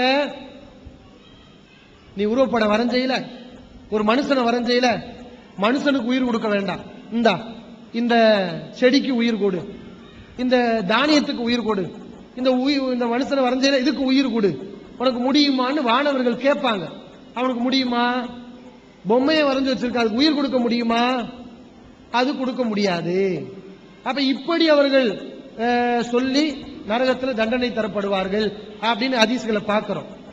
ரசூலுல்லாஹி ஸல்லல்லாஹு அலைஹி வஸல்லம் உருவப்படம் உள்ள வீட்டுக்கு போறதை வெறுத்திருக்கிறாங்க. ஒரு வீட்டுக்கு உருவப்படம் இருந்தா அங்க போக மறுத்திருக்கிறாங்க. அது யார் வீடா இருந்தாலும் சரி. ரசூல் ஸல்லல்லாஹு அலைஹி வஸல்லம் அருமை மகள், சொர்க்கத்தின் தலைவி, ரசூலுல்லாஹ்வுடைய பாசத்துக்குரியவர்கள், நேசத்துக்குரியவர்கள் ஃபாத்திமா ரலியல்லாஹு அன்ஹா, அவங்க வீட்டுல ஒரு தடவை உருவப்படம் இருந்துச்சு. ரசூலுல்லாஹ் அந்த வீட்டுக்கு போகாம வந்துட்டாங்க. ஃபாத்திமா ரலியல்லாஹு அன்ஹா நபி ஸல்லல்லாஹு அலைஹி வஸல்லம் விருந்துக்கு கூப்பிட்டாங்க, வாங்க விருந்துக்கு வந்துட்டு போங்கன்னு. ரசூல் ஸல்லல்லாஹு அலைஹி வஸல்லம் ஃபாத்திமா ரலியல்லாஹு வீட்டுக்கு வாசல் வரைக்கும் போனாங்க. வீட்டுக்குள்ள வாசல்ல தலையை வைக்கும் போது உருவப்படம் இருக்குது. ரசூலுல்லாஹ் திரும்பிடுறாங்க. ஃபாத்திமா ரலியல்லாஹு கவலை, என்ன தன்னுடைய தந்தை வந்தாரு, வாசல் வரைக்கும் வந்தாரு, விருந்துல கலந்துக்கிறாம அப்படியே போறாரு, என்னன்னு கேட்டுவாங்கன்னு அலி ரலியல்லாஹு அனுப்பி விடுறாங்க. அலி ரலியல்லாஹு போய் கேட்கிறாங்க. நபிகள் நாயகம் ஸல்லல்லாஹு அலைஹி வஸல்லம் சொன்னாங்க, லைஸலி அன் அதுகுல பைத்தன் முஸப்பகன், உருவப்படம் உள்ள வீட்டில் நுழையிறதுக்கு எனக்கு அனுமதி இல்ல.